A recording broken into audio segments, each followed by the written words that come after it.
यमाय धर्मराजाय मृत्यवे चान्तकाय च वैवस्वताय कालाय सर्वभूतक्षयाय च औदुम्बराय दध्नाय नीलाय परमेष्टिने वृकोदराय चित्राय चित्रगुप्ताय वै नमो नमः।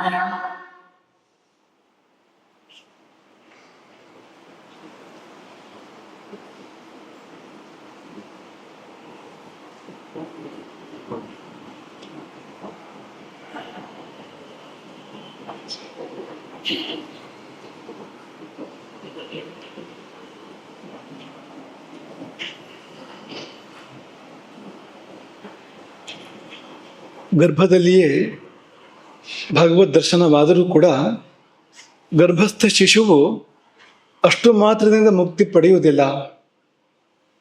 ಅದೊಂದು ಉದಾಹರಣೆ ಮಾತ್ರ. ಆತ್ಮಸುಖ ಹೇಗಿರ್ಬೋದು, ಪರಮಾತ್ಮ ದರ್ಶನ ಹೇಗಿರ್ಬೋದು ಅನ್ನೋದಕ್ಕೆ ಒಂದು ಝಲಕ್ ತೋರಿಸೋದು ಮಾತ್ರ ಎಂಬುದಾಗಿ ಹೇಳಿದ್ರಿ. ಹಾಗಾದರೆ ಶಠಕೋಪರು ಹುಟ್ಟುವಾಗಲೇ ಹೇಗೆ ಮಾಯೆಯನ್ನು ಗೆದ್ದು ಜ್ಞಾನಿಗಳಾದರು? ಅನಾಮಯ ಶರ್ಮ, ಪರಂಪರಾ ಗುರುಕುಲಂ. ಓಕೆ, ಉತ್ತರ ಕರ್ಮ. ಶಠಕೋಪರ ಕರ್ಮ ಅಂಥದ್ದಿದೆ. ನಾವೇ ಇಲ್ವ ಇವತ್ತು?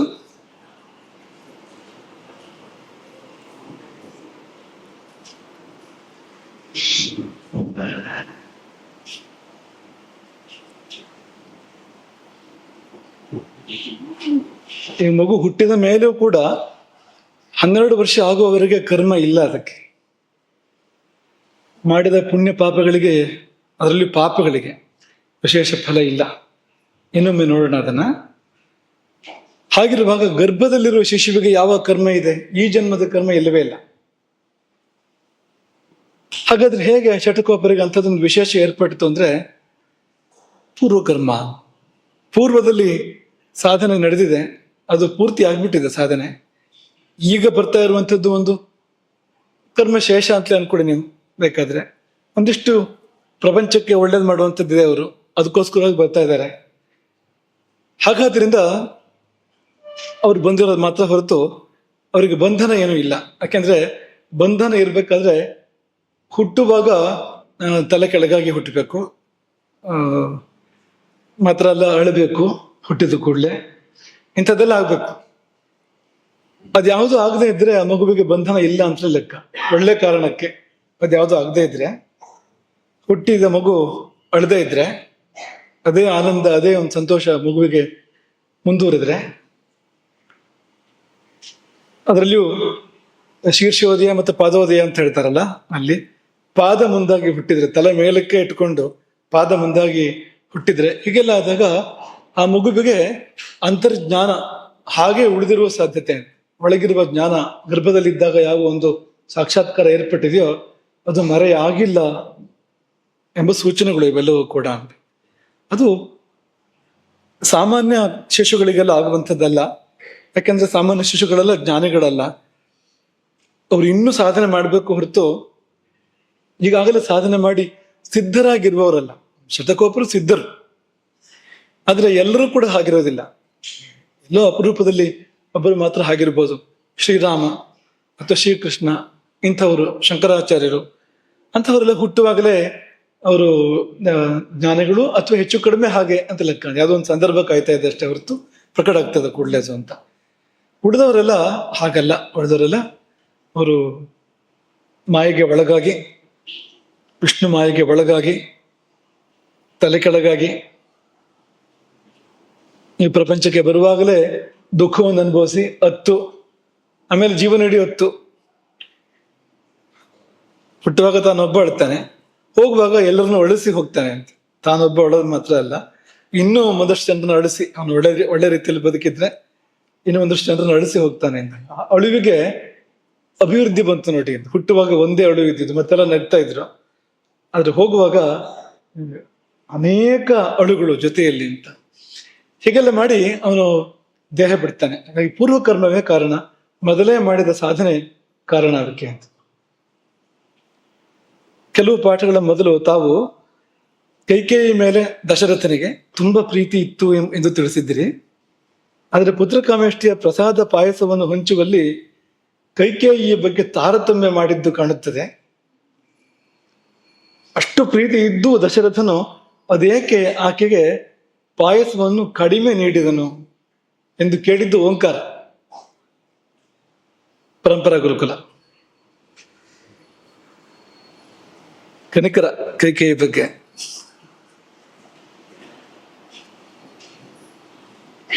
ದಶರಥನಿಗೆ ಕೈಕೇಯಿಯ ಬಗ್ಗೆ ಮೋಹ ಇತ್ತು. ಪ್ರೀತಿ ಅಂತ ಹೇಳೋದಕ್ಕಿಂತ ಹೆಚ್ಚು ಮೋಹ ಇತ್ತು. ಸೌಂದರ್ಯ ಸೌಭಾಗ್ಯದ ಕುರಿತಾಗಿರ್ತಕ್ಕಂಥ ಒಂದು ಮೋಹ ಇತ್ತು. ಆದರೆ ಅವನಿಗೆ ಆಡದಲ್ಲಿ ಸ್ಪಷ್ಟವಾದ ತಿಳುವಳಿಕೆ ಇತ್ತು. ಕೌಸಲ್ಯ ಶ್ರೇಷ್ಠ, ಕೌಸಲ್ಯ ಯೋಗ್ಯತೆ ಗೊತ್ತಿರದೇ ಅಲ್ಲ ದಶರಥನಿಗೆ, ಚೆನ್ನಾಗಿ ಗೊತ್ತಿತ್ತು. ಆದರೆ ಆಕೆಯ ಮೋಹಕ್ಕೆ ಮರುಳಾಗಿ ಆತ ಕೈಕೇಯಿಗೆ ಮಹತ್ವವನ್ನು ಕೊಟ್ಟ. ಕೌಸಲ್ಯನ್ನು ಉಪೇಕ್ಷೆ ಮಾಡಿದ ಅಥವಾ ಮಾಡದಂತೆ ಮಾಡಿದ. ಅವಳಿಗೆ ಭಯಪಟ್ಟು ಅವಳ ಎದುರು ತೋರಿಕೆಗೆ ಮಾಡದಂತೆ ಮಾಡಿದ. ಆದ್ರೆ ಅದು ಕೌಸಲ್ಯಗೂ ಗೊತ್ತಾಗಿದ್ರೆ ಚೆನ್ನಾಗಿರ್ತಿತ್ತು. ಗೊತ್ತಾಗುವಂತೆ ಮಾಡಲಿಲ್ಲ. ಆದ್ರೆ ಅವನಿಗೆ ಚೆನ್ನಾಗಿ ಗೊತ್ತು ಕೌಸಲ್ಯ ಶ್ರೇಷ್ಠ ಎನ್ನುವಂಥದ್ದು ಚೆನ್ನಾಗಿ ಗೊತ್ತು. ಹಾಗಾಗಿ ರಾಮ ಹುಟ್ಟಿದ ಮೇಲೆ ಆದ್ರೆ ರಾಮನ ಮೇಲೆ ಅತಿಶಯ ಪ್ರೀತಿ. ಹಾಗಾಗಿ ರಾಮನ ತಾಯಿ ಮೇಲೆ ಪ್ರೀತಿ ಅಂತ ಹೇಳ್ಬೋದು. ಹುಟ್ಟುವ ಮೊದಲೇ ಪಾಯಸ ಪ್ರದಾನ ಮಾಡುವಾಗಲೇ ಕೈಕೇಯಿಗೆ ಕೌಸಲ್ಯಗೆ ದೊಡ್ಡ ಭಾಗವನ್ನು ಕೊಟ್ಟ. ಅಂದ್ರೆ ಅರ್ಧ ಭಾಗವನ್ನೇ ಕೊಟ್ಟ ಕೌಸಲ್ಯಗೆ. ಇನ್ನು ಉಳಿದಿದ್ರಲ್ಲಿ ಅರ್ಧ ಭಾಗವನ್ನು ಸುಮಿತ್ರೆಗೆ ಕೊಟ್ಟ. ಮತ್ತು ಉಳಿದಿದ್ದನಾರು ಕೈಕೇಯಿ ಕೊಡ್ಬೇಕಾಗಿತ್ತು, ಕೊಡ್ಲಿಲ್ಲ. ಅದರಲ್ಲಿ ಪುನಃ ಅರ್ಧ ಮಾಡ್ದ. ಅರ್ಧ ಅಂದ್ರೆ 8ನೇ ಒಂದು ಭಾಗದಷ್ಟು ಮಾತ್ರ ಕೈಕೇಯಿ ಕೊಟ್ಟು ಮತ್ತು ಉಳಿದಿದ್ದನ್ನ ಸುಮಿತ್ರೆಗೆ ತಿರುಗಿ ಕೊಟ್ಟ ಅಲ್ವಾ. ಅರ್ಧ ಅಂಶ ಕೌಸಲ್ಯಗೆ, ಇನ್ನು ಉಳಿದಿದ್ರಲ್ಲಿ ಅರ್ಧ ಅಂಶ ಅಂದ್ರೆ 1/4 ಭಾಗ ಸುಮಿತ್ರೆಗೆ, ಮತ್ತು ಉಳಿದಿದ್ರಲ್ಲಿ 2 ಭಾಗ ಮಾಡಿ 8ನೇ ಒಂದು ಭಾಗ ಪುನಃ ಸುಮಿತ್ರೆಗೆ, 8ನೇ ಒಂದು ಭಾಗ ಕೈಕೇಯಿಗೆ. ಹೀಗೆ ಕೊಟ್ಟಿದ್ರು. ಕೊಡುವಾಗ ಅವನಿಗೆ ಮನಸ್ಸ ಇಲ್ಲ ಅಂತ ಗೊತ್ತಾಗ್ತದೆ ಅಲ್ಲಿ ಅಂತ. ಕೈಕೇಯಿಗೆ ಪಾಯಸವನ್ನು ಕೊಡ್ಲಿಕ್ಕೆ ಮನಸ್ಸ ಇಲ್ಲ ಅವನಿಗೆ ಅಂತ. ಯಾಕೆಂದ್ರೆ ಎಲ್ಲೋ ಅಪಾಯ ಕಟ್ಟಿಟ್ಟ ಬುತ್ತಿ ಅಂತ ಅವನಿಗೊಂದು ಅದ್ರ ಏನೋ ಒಂದು ಸೂಚನೆ ಇದೆ ದಶರಥನಿಗೆ. ಹಾಗಾಗಿ ಕೈಕೇಯಿಗೆ ಪಾಯಸವನ್ನು ಅನಿವಾರ್ಯವಾಗಿ ಕೊಟ್ಟ, ಬೇರೆ ದಾರಿ ಇಲ್ಲದೆ ಕೊಟ್ಟ ಹೊರತು. ಕೊಡದಿದ್ರೆ ಮತ್ತೆ ಮುಂದೆ ಬರಬಹುದಾದ ಗುಡುಗು ಮಿಂಚು ಸಿಡಿಲು, ಪ್ರಳಯದ ಮಳೆ, ಇದೆಲ್ಲ ನಿರೀಕ್ಷೆ ಮಾಡಿ ಕೊಡದೆ ಇದ್ರೆ ಬದುಕೋದು ಕಷ್ಟ ಅಂತ ಅನ್ಸಿ ಕೊಟ್ಟ ಅನಿವಾರ್ಯವಾಗಿ ಹೊರತು ಕೊಡುವ ಮನಸ್ಸಿಲ್ಲ. ಹಾಗಾಗಿ ಆ ಕೈಕೇಯಿ ಕೊಡುವಾಗ ಪುತ್ರಾರ್ಥ ಕಾರಣಾತ್ ಅನ್ನೋ ಶಬ್ದ ಬಳಸಿದ್ದಾರೆ ಅಲ್ಲಿ. ಅರ್ಥ ಶಬ್ದಕ್ಕೆ ನಿವೃತ್ತಿ ಅಂತಲೂ ಅರ್ಥ ಇದೆ. ಪುತ್ರಾರ್ಥ ಕಾರಣಾತ್ ಅಂದ್ರೆ ಮಕ್ಕಳು ಆಗದೆ ಇದ್ರೂ ಇರ್ಲಿ ಅಂತ. ಪುತ್ರ ನಿವೃತ್ತಿ ಕಾರಣ ಆಗ್ಲಿ ಅನ್ನೋದಕ್ಕಿಂತ ಆದ್ರೂ ಆಗ್ಲಿ, ಆಗದೆ ಇದ್ರೂ ಇರ್ಲಿ, ಆದ್ರೂ ಕಡಿಮೆ ಅಂಶ ಅಂದ್ರೆ ಕೈಕೇಯಿಯ ಮಗನ ಇದು ಸಾಮರ್ಥ್ಯ ಕಡಿಮೆ ಇರಲಿ, ಆದಷ್ಟು ಕೌಸಲ್ಯ ಮಗನ ಸಾಮರ್ಥ್ಯ ಜಾಸ್ತಿ ಇರಲಿ ಅಂತೆಲ್ಲ ಯೋಚನೆ ಮಾಡಿ ಅವನು ಅನಿವಾರ್ಯವಾಗಿ ಸಣ್ಣ ಭಾಗ ಕೈಕೇಯಿ ಕೊಟ್ಟ. ಅಲ್ಲೇ ನಮ್ಗೆ ಗೊತ್ತಾಗೋದೇನೆಂದ್ರೆ ಅವನಿಗೆ ಕೈಕೇಯಿ ಏನು ಕೌಸಲ್ಯ ಏನು ಅಂತ ಚೆನ್ನಾಗಿ ಗೊತ್ತು. ಆದ್ರೆ ಯಾಕೆ ಹಂಗೆ ಮಾಡ್ತಾನೆ ಅಂದ್ರೆ ಜಾನಾಮಿ ಧರ್ಮಂ ನಚಮೇ ಪ್ರವೃತ್ತಿ, ಜಾನಾಮಿ ಅಧರ್ಮಂ ನಚಮೇ ನಿವೃತ್ತಿ. ಹಾಗಾಯ್ತು ಅವನಿಗೆ. ಮೋಹ ಕೆಲಸ ಮಾಡ್ತಾ ಇದ್ದಾಗ ಹೀಗಾಗ್ತದೆ. ಸರಿ ಯಾವುದೊಂದು ಗೊತ್ತಿದೆ, ಅದ್ರನ್ನ ಮಾಡೋದಿಲ್ಲ. ತಪ್ಪು ಯಾವುದಂತ ಗೊತ್ತಿದೆ, ಅದ್ರ ಹಿಂದಕ್ಕೆ ಬರೋದಿಲ್ಲ, ಮಾಡದೇ ಇರೋದಿಲ್ಲ ಅಂತ. ಎಲ್ಲರ ಜೀವನದಲ್ಲೂ ಹೆಚ್ಚು ಕಡಿಮೆ ಒಂದು ಅನುಭವದಲ್ಲಿ ಇರುವಂಥದ್ದು. ಎಲ್ಲ ವಿಷಯಕ್ಕೂ ಹಾಗೆ ಮಾಡದೇ ಇದ್ರು ಕೂಡ ಯಾವುದೋ ಕೆಲವು ವಿಷಯಕ್ಕೆ ತಪ್ಪು ಅಂತ ಗೊತ್ತಿರ್ತದೆ, ಆದ್ರೂ ಮಾಡ್ತಾ ಇರ್ತೇವೆ. ಹೇಗೆ ಅಂದ್ರೆ ಕಳ್ಳನರಿ ಕಕ್ಕೆ ಕಾಯಿ ತಿಂದ ಅಂತೆ, ಗೊತ್ತಿದೆ ತಪ್ಪು ಅಂತ, ಹೊಟ್ಟೆ ನೋವು ಬರ್ತದೆ ಅಂತ ಮುಂದಿನ ಫಲ ಗೊತ್ತಿದೆ. ಆದ್ರೆ ಕಕ್ಕೆಕಾಯಿಯ ಮೋಹ ಬಿಡ್ಲಿಲ್ಲ. ಕಕ್ಕೆಕಾಯಿಯ ಮೋಹವು ಬಿಡೋದಿಲ್ಲ, ಕಕ್ಕುಲತೆಯ ಮೋಹವು ಕೂಡ ನಮ್ಮನ್ನ ಬಿಡೋದಿಲ್ಲ. ಅದು ತಪ್ಪನ್ನ ಮಾಡಿಸ್ತದೆ, ಗೊತ್ತಿದ್ದು ಕೂಡ ತಪ್ಪನ್ನ ಅದು ಮಾಡಿಸ್ತದೆ. ಮತ್ತೆ ಭವಿತವ್ಯ ವಶ ಆಗ್ಬೇಕಾದೊಂದಿದೆ ಅಲ್ಲ, ಮುಂದಿನ ವಿಧಿ, ಅದೆಲ್ಲ ಸೇರಿ ಅದು ಹಾಗೆ ಆಯ್ತು. ಇರ್ಲಿ, ಜಾನಾಮಿ ಧರ್ಮಂ ನಚಮೆ ಪ್ರವೃತ್ತಿ. ಯಾರ ಮಾತು ಇದು? ದುರ್ಯೋಧನನ ಮಾತು. ಸರಿ, ಇವತ್ತಿನ ಪ್ರವಚನದ ವಸ್ತು ಭಾಗವತಾಪಚಾರ. ಮಕ್ಕಳೇ, ಭಗವತಪಚಾರ ಮತ್ತು ಭಾಗವತಾಪಚಾರ ಅಂತ ಎರಡು ಬಗೆಯ ಮಹಾ ಕೆಡುಕನ್ನು ಕೊಡುವಂಥ ದುಷ್ಕರ್ಮಗಳು. ಭಗವತಪಚಾರ, ಭಾಗವತಾಪಚಾರ. ನೆನ್ಪಿಟ್ಕೊಳ್ಳಿ, ನೇರವಾಗಿ ಕೂತ್ಕೊಳ್ಳಿ, ಸರಿಯಾಗಿ ಕೂತ್ಕೊಳ್ಳಿ, ಸರಿಯಾಗಿ ಕೇಳಿ ಇದನ್ನ. ಭಗವತಪಚಾರ ಅಂದ್ರೆ ದೇವರಿಗೆ ಅಪಚಾರ ಮಾಡುವಂಥದ್ದು. ಭಾಗವತಾಪಚಾರ ಅಂದ್ರೆ ದೇವರಿಗೆ ಸೇರಿದವರಿಗೆ, ದೇವರಿಗೆ ತುಂಬಾ ಹತ್ತಿರದವರು, ದೇವರ ಒಂದು ಪೂರ್ಣ ಕಟಾಕ್ಷ ಅಲ್ಲಿದೆ, ಅಂಥವರಿಗೆ ಅಪಚಾರ ಮಾಡುವಂಥದ್ದು ಅಂತ. ಭಗವತಪಚಾರ, ಭಾಗವತಾಪಚಾರ. ದೇವರಿಗೆ ಅಪಚಾರ ಮಾಡೋದು ಅಂತಂದ್ರೆ, ಈಗ ನೇರವಾಗಿ ಒಂದು ದೇವಸ್ಥಾನ ಒಡೆಯೋದು, ದೇವರ ಸೊತ್ತನ್ನು ಕದಿಯೋದು, ದೇವರ ಮೂರ್ತಿಯನ್ನೇ ಕದಿಯೋದು ಉದಾಹರಣೆಗೆ, ಇದೆಲ್ಲ ಭಗವದಪಚಾರಗಳು ಅಂತ. ದೇವರಿಗೆ ಮಾಡಬೇಕಾದ ನೈವೇದ್ಯವನ್ನು ಮಾಡದೇ ಇರೋದು, ಇನ್ನೂ ಏನೇನು ಸೀದಾ ದೇವರಿಗೆ ಸಲ್ಲುವಂತಹ ಅಪಚಾರಗಳು ಅಂತ. ಭಾಗವತಾಪಚಾರ ಅಂದ್ರೆ ಪ್ರತ್ಯಕ್ಷ ದೇವರಿಗೆ ಅಪಚಾರ ಮಾಡ್ತಾ ಇಲ್ಲ, ಅಂದ್ರೆ ದೇವರಿಗೆ ಹತ್ತಿರದವರು ಅಂತ, ಅವರಿಗೆ ಅಪಚಾರ ಮಾಡ್ತಾ ಇದ್ದೇವೆ ಅಂತ. ಎರಡರಲ್ಲಿ ದುಷ್ಪರಿಣಾಮ ಯಾವುದಕ್ಕೆ ಜಾಸ್ತಿ ಗೊತ್ತಾ ನಿಮ್ಗೆ? ಭಗವತಾಪಚಾರಕ್ಕಿಂತ ಭಾಗವತಾಪಚಾರಕ್ಕೆ ಪರಿಣಾಮ ಜಾಸ್ತಿ, ದುಷ್ಪರಿಣಾಮ ಜಾಸ್ತಿ. ಭಗವಂತ ತನ್ನ ಅಪಚಾರವನ್ನಾದರೂ ಕೂಡ ಸಹಿಸಿಯಾನು, ತನ್ನವರಿಗಾಗುವ ಅಪಚಾರವನ್ನ ಸಹಿಸುವುದಿಲ್ಲ. ಹನುಮಂತನ ಮೇಲೇರಿ ರಾಮ ಯುದ್ಧ ಮಾಡ್ತಾ ಇರ್ತಾನೆ ರಾವಣನ ಜೊತೆಯಲ್ಲಿ. ರಾವಣನ ಅನೇಕ ಶಸ್ತ್ರಗಳು, ಬಾಣಗಳು ರಾಮನ ಬಳಿಗೆ ಬರ್ತವೆ. ಎಷ್ಟೋ ರಾಮನ ಬಾಣಗಳಿಗೆ ಸಿಕ್ಕಿ ತುಂಡಾಗಿ ಹೋಗ್ತವೆ. ಉಳಿದದ್ದು ಕೆಲವು ಬಂದು ರಾಮನಿಗೆ ತಗುಲಿದಾಗ ಗಾಯ ಆಗ್ತದೆ. ಆದ್ರೆ ರಾಮ ತಾಳ್ಮೆಯನ್ನು ಕಳ್ಕೊಳ್ಳೋದಿಲ್ಲ, ಅವನ ಸಮಾಧಾನ ಕದಡೋದಿಲ್ಲ. ಈ ರಾವಣನಿಗೆ ಹನುಮಂತನ ಮೇಲೆ ಒಂದು ಹಳೆ ಸಿಟ್ಟಿರ್ತದೆ. ಹನುಮಂತನ ಕೈಯಿಂದ ಪೆಟ್ಟು ತಿಂದಿದ್ದಾನೆ ರಾವಣ. ಹಾಗಾಗಿ ಈಗ ಏನು ಮಾಡೋ ಹಾಗಿಲ್ವಲ್ಲ, ರಾಮನ ಹೊತ್ಕೊಂಡಿದ್ದಾನೆ, ಯುದ್ಧ ಮಾಡೋ ಹಾಗಿಲ್ವಲ್ಲ. ಹಾಗಾಗಿ ಅವನ ಮೇಲೆ ನಿರಂತರವಾಗಿ ಬಾಣ ಪ್ರಯೋಗವನ್ನು ಮಾಡ್ತಾನೆ. ಗಾಯಗಳಾಯ್ತು ಹನುಮಂತನಿಗೆ, ವ್ಯಥೆ ಆಗಲಿಲ್ಲ ಏನೋ. ಸ್ವಭಾವ ತೇಜೋಯುಕ್ತಸ್ಯ ಭೂಯಸ್ತೇಜೋ ವ್ಯವರ್ಧತ ಅಂತಿದೆ ರಾಮಾಯಣ. ಸಹಜವಾಗೇ ತೇಜಸ್ವಿ, ಮತ್ತು ತೇಜಸ್ಸು ಅನ್ನೋದು ಜಾಸ್ತಿ ಆಯ್ತು ಹೊರತು ಕಡಿಮೆ ಆಗಲಿಲ್ಲವಂತೆ. ಮೈಯೆಲ್ಲ ಗಾಯಗಳಾದ್ರೂ ಕೂಡ ಅವನ ಮುಖದ ಕಾಂತಿ ಹೆಚ್ಚಿತು ಹೊರತು ಕಡಿಮೆ ಆಗಲಿಲ್ಲ ಅಂತ. ಆದ್ರೆ ರಾಮನಿಗೆ ತಾಳ್ಮೆ ಉಳಿಲಿಲ್ಲ. ಸ್ವಭಾವತಃ ತುಂಬಾ ಶಾಂತಚಿತ್ತ, ಸಮಚಿತ್ತ ರಾಮ. ಅವನಿಗೆ ಸಿಟ್ಟು ಬರೋದಂತಿಲ್ಲ, ತರ್ಸ್ಕೊಳ್ತಾನೆ ಎಷ್ಟೋ ಬಾರಿ, ಹೊರತು ಬರೋದಂತಿಲ್ಲ. ಅಂತ ರಾಮನಿಗೆ ಇನ್ನಿಲ್ಲದ ಕೋಪ ಬಂತಂತೆ. ಎಷ್ಟರ ಮಟ್ಟಿಗೆ ಅಂದ್ರೆ ಕ್ಷಣಮಾತ್ರದಲ್ಲಿ ರಾವಣ ಧೂಳಿ ಪಟ ಆಗ್ಬಿಡ್ತಾನೆ. ಆ ಕೋಪಕ್ಕೆ ಸಿಕ್ಕಿ ವಿಧ್ವಂಸ ಎಲ್ಲ, ರಥ, ಸಾರಥಿ, ಕುದುರೆಗಳು ಎಲ್ಲ ನುಚ್ಚು ನೂರಾಗಿ ಹೋದ್ವು. ರಥ ಅಂತೂ ಎಳ್ಳು ಕಾಳಿನಷ್ಟು ಚಿಕ್ಕ ಚೂರ ಆಯ್ತು. ಒಂದು ಎಳ್ಳು ಕಾಳು ಹೇಗಿರ್ತದೆ ಅಷ್ಟು ಚಿಕ್ಕ ಚಿಕ್ಕ ಚೂರುಗಳನ್ನಾಗಿ ಮಾಡ್ತಾನೆ ರಥವನ್ನು ರಾಮ. ರಾವಣನು ಕೂಡ ಹಾಗೆ ರಾಮನ ಬಾಣದ ಪೆಟ್ಟನ್ನು ತಿಂದು ಘಾಸಿಯನ್ನು ತಡಿಲಾರದೆ ಬೀಳ್ತಾನೆ ಅಲ್ಲೇ. ಇದು ಯಾಕೆಂದ್ರೆ ಭಾಗವತಾಪಚಾರ ಅಂತ. ತನಗೆ ಏಟಾದ್ರೂ ಕೂಡ ಅವನಿಗೆ ಅಷ್ಟೆಲ್ಲ ಅದ್ರ ಬಗ್ಗೆ ಏನು ಕಾಳಜಿ ಇಲ್ಲ.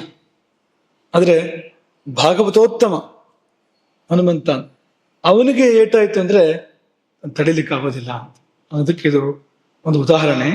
ಭಾಗವತ ಅಂದ್ರೆ ನೀವು ಕನ್ನಡ ಭಾಷೆಯ ಭಾಗವತ ತಗೊಳ್ಬೇಡಿ. ನಮ್ಮ ಈ ಕಡೆಯಲ್ಲಿ ಇಲ್ಲಿ ಈ ಮಲೆನಾಡು ಕರಾವಳಿಯಲ್ಲಿ ಭಾಗವತ ಅಂದ್ರೆ ಕೂಡಲೇ ನೆನಪಾಗೋದೇನೋ ಯಕ್ಷಗಾನ. ಕೂಡಲೇ ಹೀಗೆ ನೆನಪಾಗ್ತದೆ ನಿಮ್ಗೆ ಅಲ್ವಾ? ಭಾಗವತ ಅಂದ್ರೆ ದೊಡ್ಡ ಸ್ವರ, ಕೆಂಪು ಮುಂಡಾಸ. ಅವ್ರಿಗೆ ಯಾಕೆ ಭಾಗವತ ಅಂತ ಕರೀತಾರೆ ಅಂದ್ರೆ ಭಗವತ್ ಕಥೆಯನ್ನು ಹಾಡೋರು ಅಂತ. ಅವನು ಭಾಗವತನಾಗದಿದ್ರೆ ಭಾಗವತನಾಗಬಾರ್ದು ಅಂತ. ಅಂದ್ರೆ ಅವನು ನಿಜವಾಗಿ ಭಗವಂತನವನಾಗದಿದ್ರೆ, ಭಗವಂತನಿಗೆ ಹತ್ತಿರದವನು ಭಕ್ತೋತ್ತಮ ಆಗದೆ ಇದ್ರೆ ಅವನು ಭಾಗವತ ಅಂತ ಆಗ್ಬಾರದು. ಅವನು ಹಾಗೆ ಕೃತ್ರಿಮವಾಗಿ ಹೋಗಿ ಅದನ್ನೆಲ್ಲ ಹಾಡಬಾರ್ದು. ಸಹಜವಾದ ಭಾವದಿಂದ ಹಾಡಬೇಕು, ದೇವರ ಚರಿತ್ರೆಯನ್ನು ಹಾಡಬೇಕು ಅನ್ನೋನು. ಹಾಗಾಗಿ ಅವನಿಗೆ ಭಾಗವತ ಅಂತ ಬಂದಿರುವಂಥದ್ದು. ಅಂದ್ರೆ ನಿಜವಾದ ಅರ್ಥದಲ್ಲಿ ಬಂದಿರೋದು. ಇವತ್ತು ಅರ್ಥ ಉಳ್ಕೊಂಡಿಲ್ಲ, ಶಬ್ದ ಉಳ್ಕೊಂಡಿದೆ. ಆದ್ರೆ ಶಬ್ದ ಏನನ್ನು ನೆನಪಿಸ್ತಾ ಇದೆ ಅಂದ್ರೆ, ಯಾರು ಹಾಡಬೇಕು ಅಂದ್ರೆ ಯಾರು ಭಗವಂತನಿಗೆ ಪೂರ್ತಿ ತಮ್ಮನ್ನು ತಾವು ಕೊಟ್ಟುಕೊಂಡಿದ್ದಾರ, ಅಥವಾ ಭಗವಂತ ತನ್ನನ್ನೇ ಕೊಟ್ಕೊಂಡಿದ್ದಾನೋ ಅವರಿಗೆ, ಅಂಥವರು ಹಾಡಬೇಕು, ಅಂಥವರೇ ನಾಟ್ಯ ಆಡ್ಬೇಕು. ರಾಮನ ಪಾತ್ರ ಹಾಕೊಂಡು ಬರ್ಬೇಕಾದ್ರೆ, ಕೃಷ್ಣನ ಪಾತ್ರ ಹಾಕೊಂಡು ಬರ್ಬೇಕಾದ್ರೆ ಏನ್ ಯೋಗ್ಯತೆ ಬೇಕು ಅವನಿಗೆ? ಹೇಗಿರ್ಬೇಕು ಅವನು? ಒಂದಾನೊಂದು ಕಾಲದಲ್ಲಿ ಅವರೆಲ್ಲ ಮೊದಲು ಒಂದು ವಾರಗಟ್ಟಲೆ ಮೊದಲಿಂದ ಮಡಿಯಾಗಿದ್ದು ವ್ರತ ಮಾಡಿ ಉಪವಾಸ ಮಾಡಿ ಆಮೇಲೆ ಅಂತ ಪಾತ್ರಗಳನ್ನ ಮಾಡುವಂತ ಕ್ರಮ ಇತ್ತು ಒಂದು ಕಾಲದಲ್ಲಿ. ಯಾಕಂದ್ರೆ ರಾಮನ ಪಾತ್ರ ಮಾಡ್ಬೇಕು ಅಂದ್ರೆ ಸಾಮಾನ್ಯವ ಅಂತ. ಆದ್ರೆ ಈಗ ತುಂಬಾ ಭಯಂಕರವಾದ ಸ್ಥಿತಿ ಇದೆ, ಅಂದ್ರೆ ಅತ್ಯಂತ ಭಯಂಕರ, ಅದು ನಾವು ಹೇಳೋದೇ ಕಷ್ಟ ಆಗ್ತದೆ. ಅಂತಹ ಸ್ಥಿತಿಯಲ್ಲಿ ಅವ್ರು ಬಂದು ಆ ಪಾತ್ರಗಳನ್ನ ಮಾಡ್ತಾರೆ. ಅದು ಅಪಚಾರ ಆ ಪಾತ್ರಗಳಿಗೆಲ್ಲ ನೇರವಾಗಿ. ಈ ಭಾಗವತಾಪಚಾರಕ್ಕೆ ಒಂದೆರಡು ಉದಾಹರಣೆಗಳನ್ನು ಕೊಡ್ತೇವೆ ನಿಮ್ಗೆ. ಅಂದ್ರೆ ಎಷ್ಟು ದೊಡ್ಡವರಾದ್ರೂ ಕೂಡ ಭಾಗವತಾಪಚಾರ ಮಾಡಿದಾಗ ಬಂದು ಹೇಗೆ ಅದು ಸುಡ್ತದೆ ಅಥವಾ ಬಂದು ಹೊಡಿತದೆ ಅನ್ನೋದನ್ನ ನಾವು ಈ ಒಂದು ಉದಾಹರಣೆಗಳನ್ನ ನೋಡ್ಬೋದು.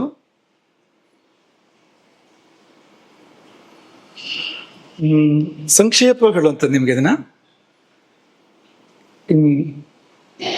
ರಾಮನ ವಿವಾಹದ ಸಮಯದಲ್ಲಿ ಭರತನ ಸೋದರ ಮಾವ ಮಿಥಿಲೆಗೆ ಬರ್ತಾನೆ. ಭರತನ ಸೋದರ ಮಾವ ಕೇಕಯಾಧಿಪತಿ ಅಶ್ವಪತಿಯ ಪುತ್ರ ಯುಧಾಜಿತ್. ಯುಧಾಜಿತ್ ಅಂತ ಹೆಸರು ಅವನಿಗೆ. ಅವನು ಕೈಕೇಯಿಯ ಸೋದರ. ಅವನು ಭರತನನ್ನ ಕರ್ಕೊಂಡು ಹೋಗ್ಬೇಕು ಅಂತ ಅಜ್ಜನ ಮನೆಗೆ ಕರ್ಕೊಂಡು ಹೋಗ್ಬೇಕು ಅಂತ, ಕೆಲವು ಸಮಯದ ಮಟ್ಟಿಗೆ ಅಂತ. ಅದಕ್ಕೋಸ್ಕರವಾಗಿ ಅಯೋಧ್ಯೆಗೆ ಬರ್ತಾನೆ. ಅಯೋಧ್ಯೆಗೆ ಬಂದ್ರೆ ಅಯೋಧ್ಯೆಯಲ್ಲಿ ಯಾರು ಇಲ್ಲ, ಎಲ್ಲ ಮಿಥಿಲೆಗೆ ಹೋಗಿರ್ತಾರೆ. ಹಾಗಾಗಿ ಮಿಥಿಲೆಗೆ ಅವನು ಕೂಡ ಹೋಗ್ತಾನೆ. ಅಲ್ಲಿ ಹೋಗಿ ನೋಡಿದಾಗ ಅಲ್ಲಿ ವಿವಾಹದ ಒಂದು ಸಂಭ್ರಮ ನಡೀತಾ ಇರ್ತದೆ. 4 ಜನರಿಗೂ ವಿವಾಹ, ರಾಮ ಲಕ್ಷ್ಮಣ ಭರತ ಶತ್ರುಘ್ನರಿಗೆ. ಈಗಿನ ಕಾಲದ ಹಾಗೆ ಮದುವೆಗೆ ತಪ್ಪದೆ ಕರೆದು ಬರೋಕ್ಕಾಗುವಂತ ಸಂದರ್ಭಗಳು ಇರಲಿಲ್ಲ. ಅಂದ್ರೆ ಕೇಕೈದಿಂದ ಮಿಥಿಲೆಗೆ ಬರ್ಬೇಕು ಅಂದ್ರೆ ಏನು ಸುಲಭದ ವಿಷಯ ಅಲ್ಲ. ಕಳಿಸ್ಬೇಕು ಅಂದ್ರೂ ಕೂಡ ಅಯೋಧ್ಯೆಯಿಂದ 8 ದಿನದ ದಾರಿ, ಅತ್ಯಂತ ವೇಗವತ್ತರವಾದ ಕುದುರೆಯನ್ನೇರಿ ಹೋದ್ರೆ ವಿಶ್ರಾಂತಿ ಇಲ್ಲದೆ ಅದು 1 ವಾರ 8 ದಿನದ ದಾರಿ ಅದು ಅಂತ ಅವತ್ತಿನ ಕಾಲದಲ್ಲಿ ಅಂತ. ಹಾಗಾಗಿ ಎಲ್ಲ ಸತ್ಯ ಕಾರ್ಯಗಳು ಇರ್ತಿತ್ತು ಅಂತ ಹೇಳೋಕ್ ಆಗೋದಿಲ್ಲ, ಅಂದ್ರೆ ಸಮಯ ಕಡಿಮೆ ಇದ್ದಾಗ. ಹಾಗಾಗಿ ಅವನು ಮಿಥಿಲೆ ಬಂದಾಗ ನೋಡ್ತಾನೆ ಮದುವೆ ನಡೀತಾ ಇದೆ. ಕೊನೆಗೆ ಮದುವೆ ಆದ್ಮೇಲೆ ದಶರಥನಲ್ಲಿ ತನ್ನ ಅಪೇಕ್ಷೆಯನ್ನ ಮುಂದಿಡ್ತಾನೆ. ಆಗಲಿ ಅಂತ ದಶರಥ ಹೇಳ್ತಾನೆ. ಅಯೋಧ್ಯೆಗೆ ಬಂದ ನಂತರ ಕೆಲವು ದಿನ ಕಳೆದು ಭರತ ಶತ್ರುಘ್ನ ಇಬ್ಬರನ್ನು ಕೂಡ ಅದು ಒಂದು ತಗೊಂಡ್ರೆ ಒಂದು ಉಚಿತ ಅಂದ ಹಾಗೆ ಅದು ಅಂತ. ಭರತನ ಕರ್ಕೊಂಡು ಹೋಗ್ಬೇಕು ಅಂದ್ರೆ ಒಬ್ಬನ ಕರ್ಕೊಂಡು ಹೋಗೋಕ್ಕಾಗಲ್ಲ, ಯಾಕೆಂದ್ರೆ ಅದು ಮತ್ತೊಬ್ಬ ಅವನನ್ನು ಬಿಟ್ಟು ಇರೋದೇ ಇಲ್ಲ ಅಂತ ಶತ್ರುಘ್ನ. ಹಾಗೆ ರಾಮ ಕಾಡಿಗೆ ಹೋಗ್ಬೇಕು ಅಂದ್ರೆ ಲಕ್ಷ್ಮಣನ ಕಾಡಿಗೆ ಹೋಗಿ ಆಯ್ತು. ರಾಮಭದ್ರಾಚಾರ್ಯ ಉದಾಹರಣೆ ಕೊಡ್ತಿದ್ರು. ಅದೇನಂದ್ರೆ ರಾಮ್ ಭಟ್ರು ಬಂದ್ರು ಅಂದ್ರೆ ಸಾಕು, ರಾಮ್ ಭಟ್ರು ಬಂದ್ರು, ಜೊತೆಗೆ ಅವ್ರ ಟೋಪಿನೂ ಬಂತು, ಅವ್ರ ಪಂಚೆನೂ ಬಂತು, ಅವ್ರ ಅಂಗಿನೂ ಬಂತು ಅಂತ ಹೇಳ್ತಾರ ಎಲ್ಲರೂ. ಅಂಗಿ ಟೋಪಿ ರಾಮ್ ಭಟ್ರಲ್ಲಿ ಒಂದೇನ ಬೇರೆನ? ಒಂದೇ ಅಂದ್ರೆ ಹಾಗೆ ಪೂರ್ತಿ ಒಂದೇ ಅಲ್ಲ, ಬೇರೆ ಆದ್ರೂ ಒಂಥರ ಒಂದೇ. ಹಾಗಾಗಿ ಅದನ್ನ ರಾಮ್ ಭಟ್ರು ಬಂದ್ರು ಮುಗಿತ್ತು ಅಂತ, ಎಲ್ಲ ಬಂತು ಅಂತ ಅರ್ಥ ಅದು. ರಾಮ್ ಭಟ್ರು ಬಂದ್ರು, ಟೋಪಿ ಬಂತು, ಚಪ್ಪಲಿ ಬಂತು ಅಂತೆಲ್ಲ ಹೇಳ್ತಾ ಇರಕ್ಕಾಗತ್ತ? ಒಂದೊಂದಿನ ಪ್ರತ್ಯೇಕ ಹೇಳ್ತಾ ಇರಕ್ಕಾಗತ್ತಲ್ಲ ಅದು? ಇಲ್ಲ ಅಲ್ವಾ?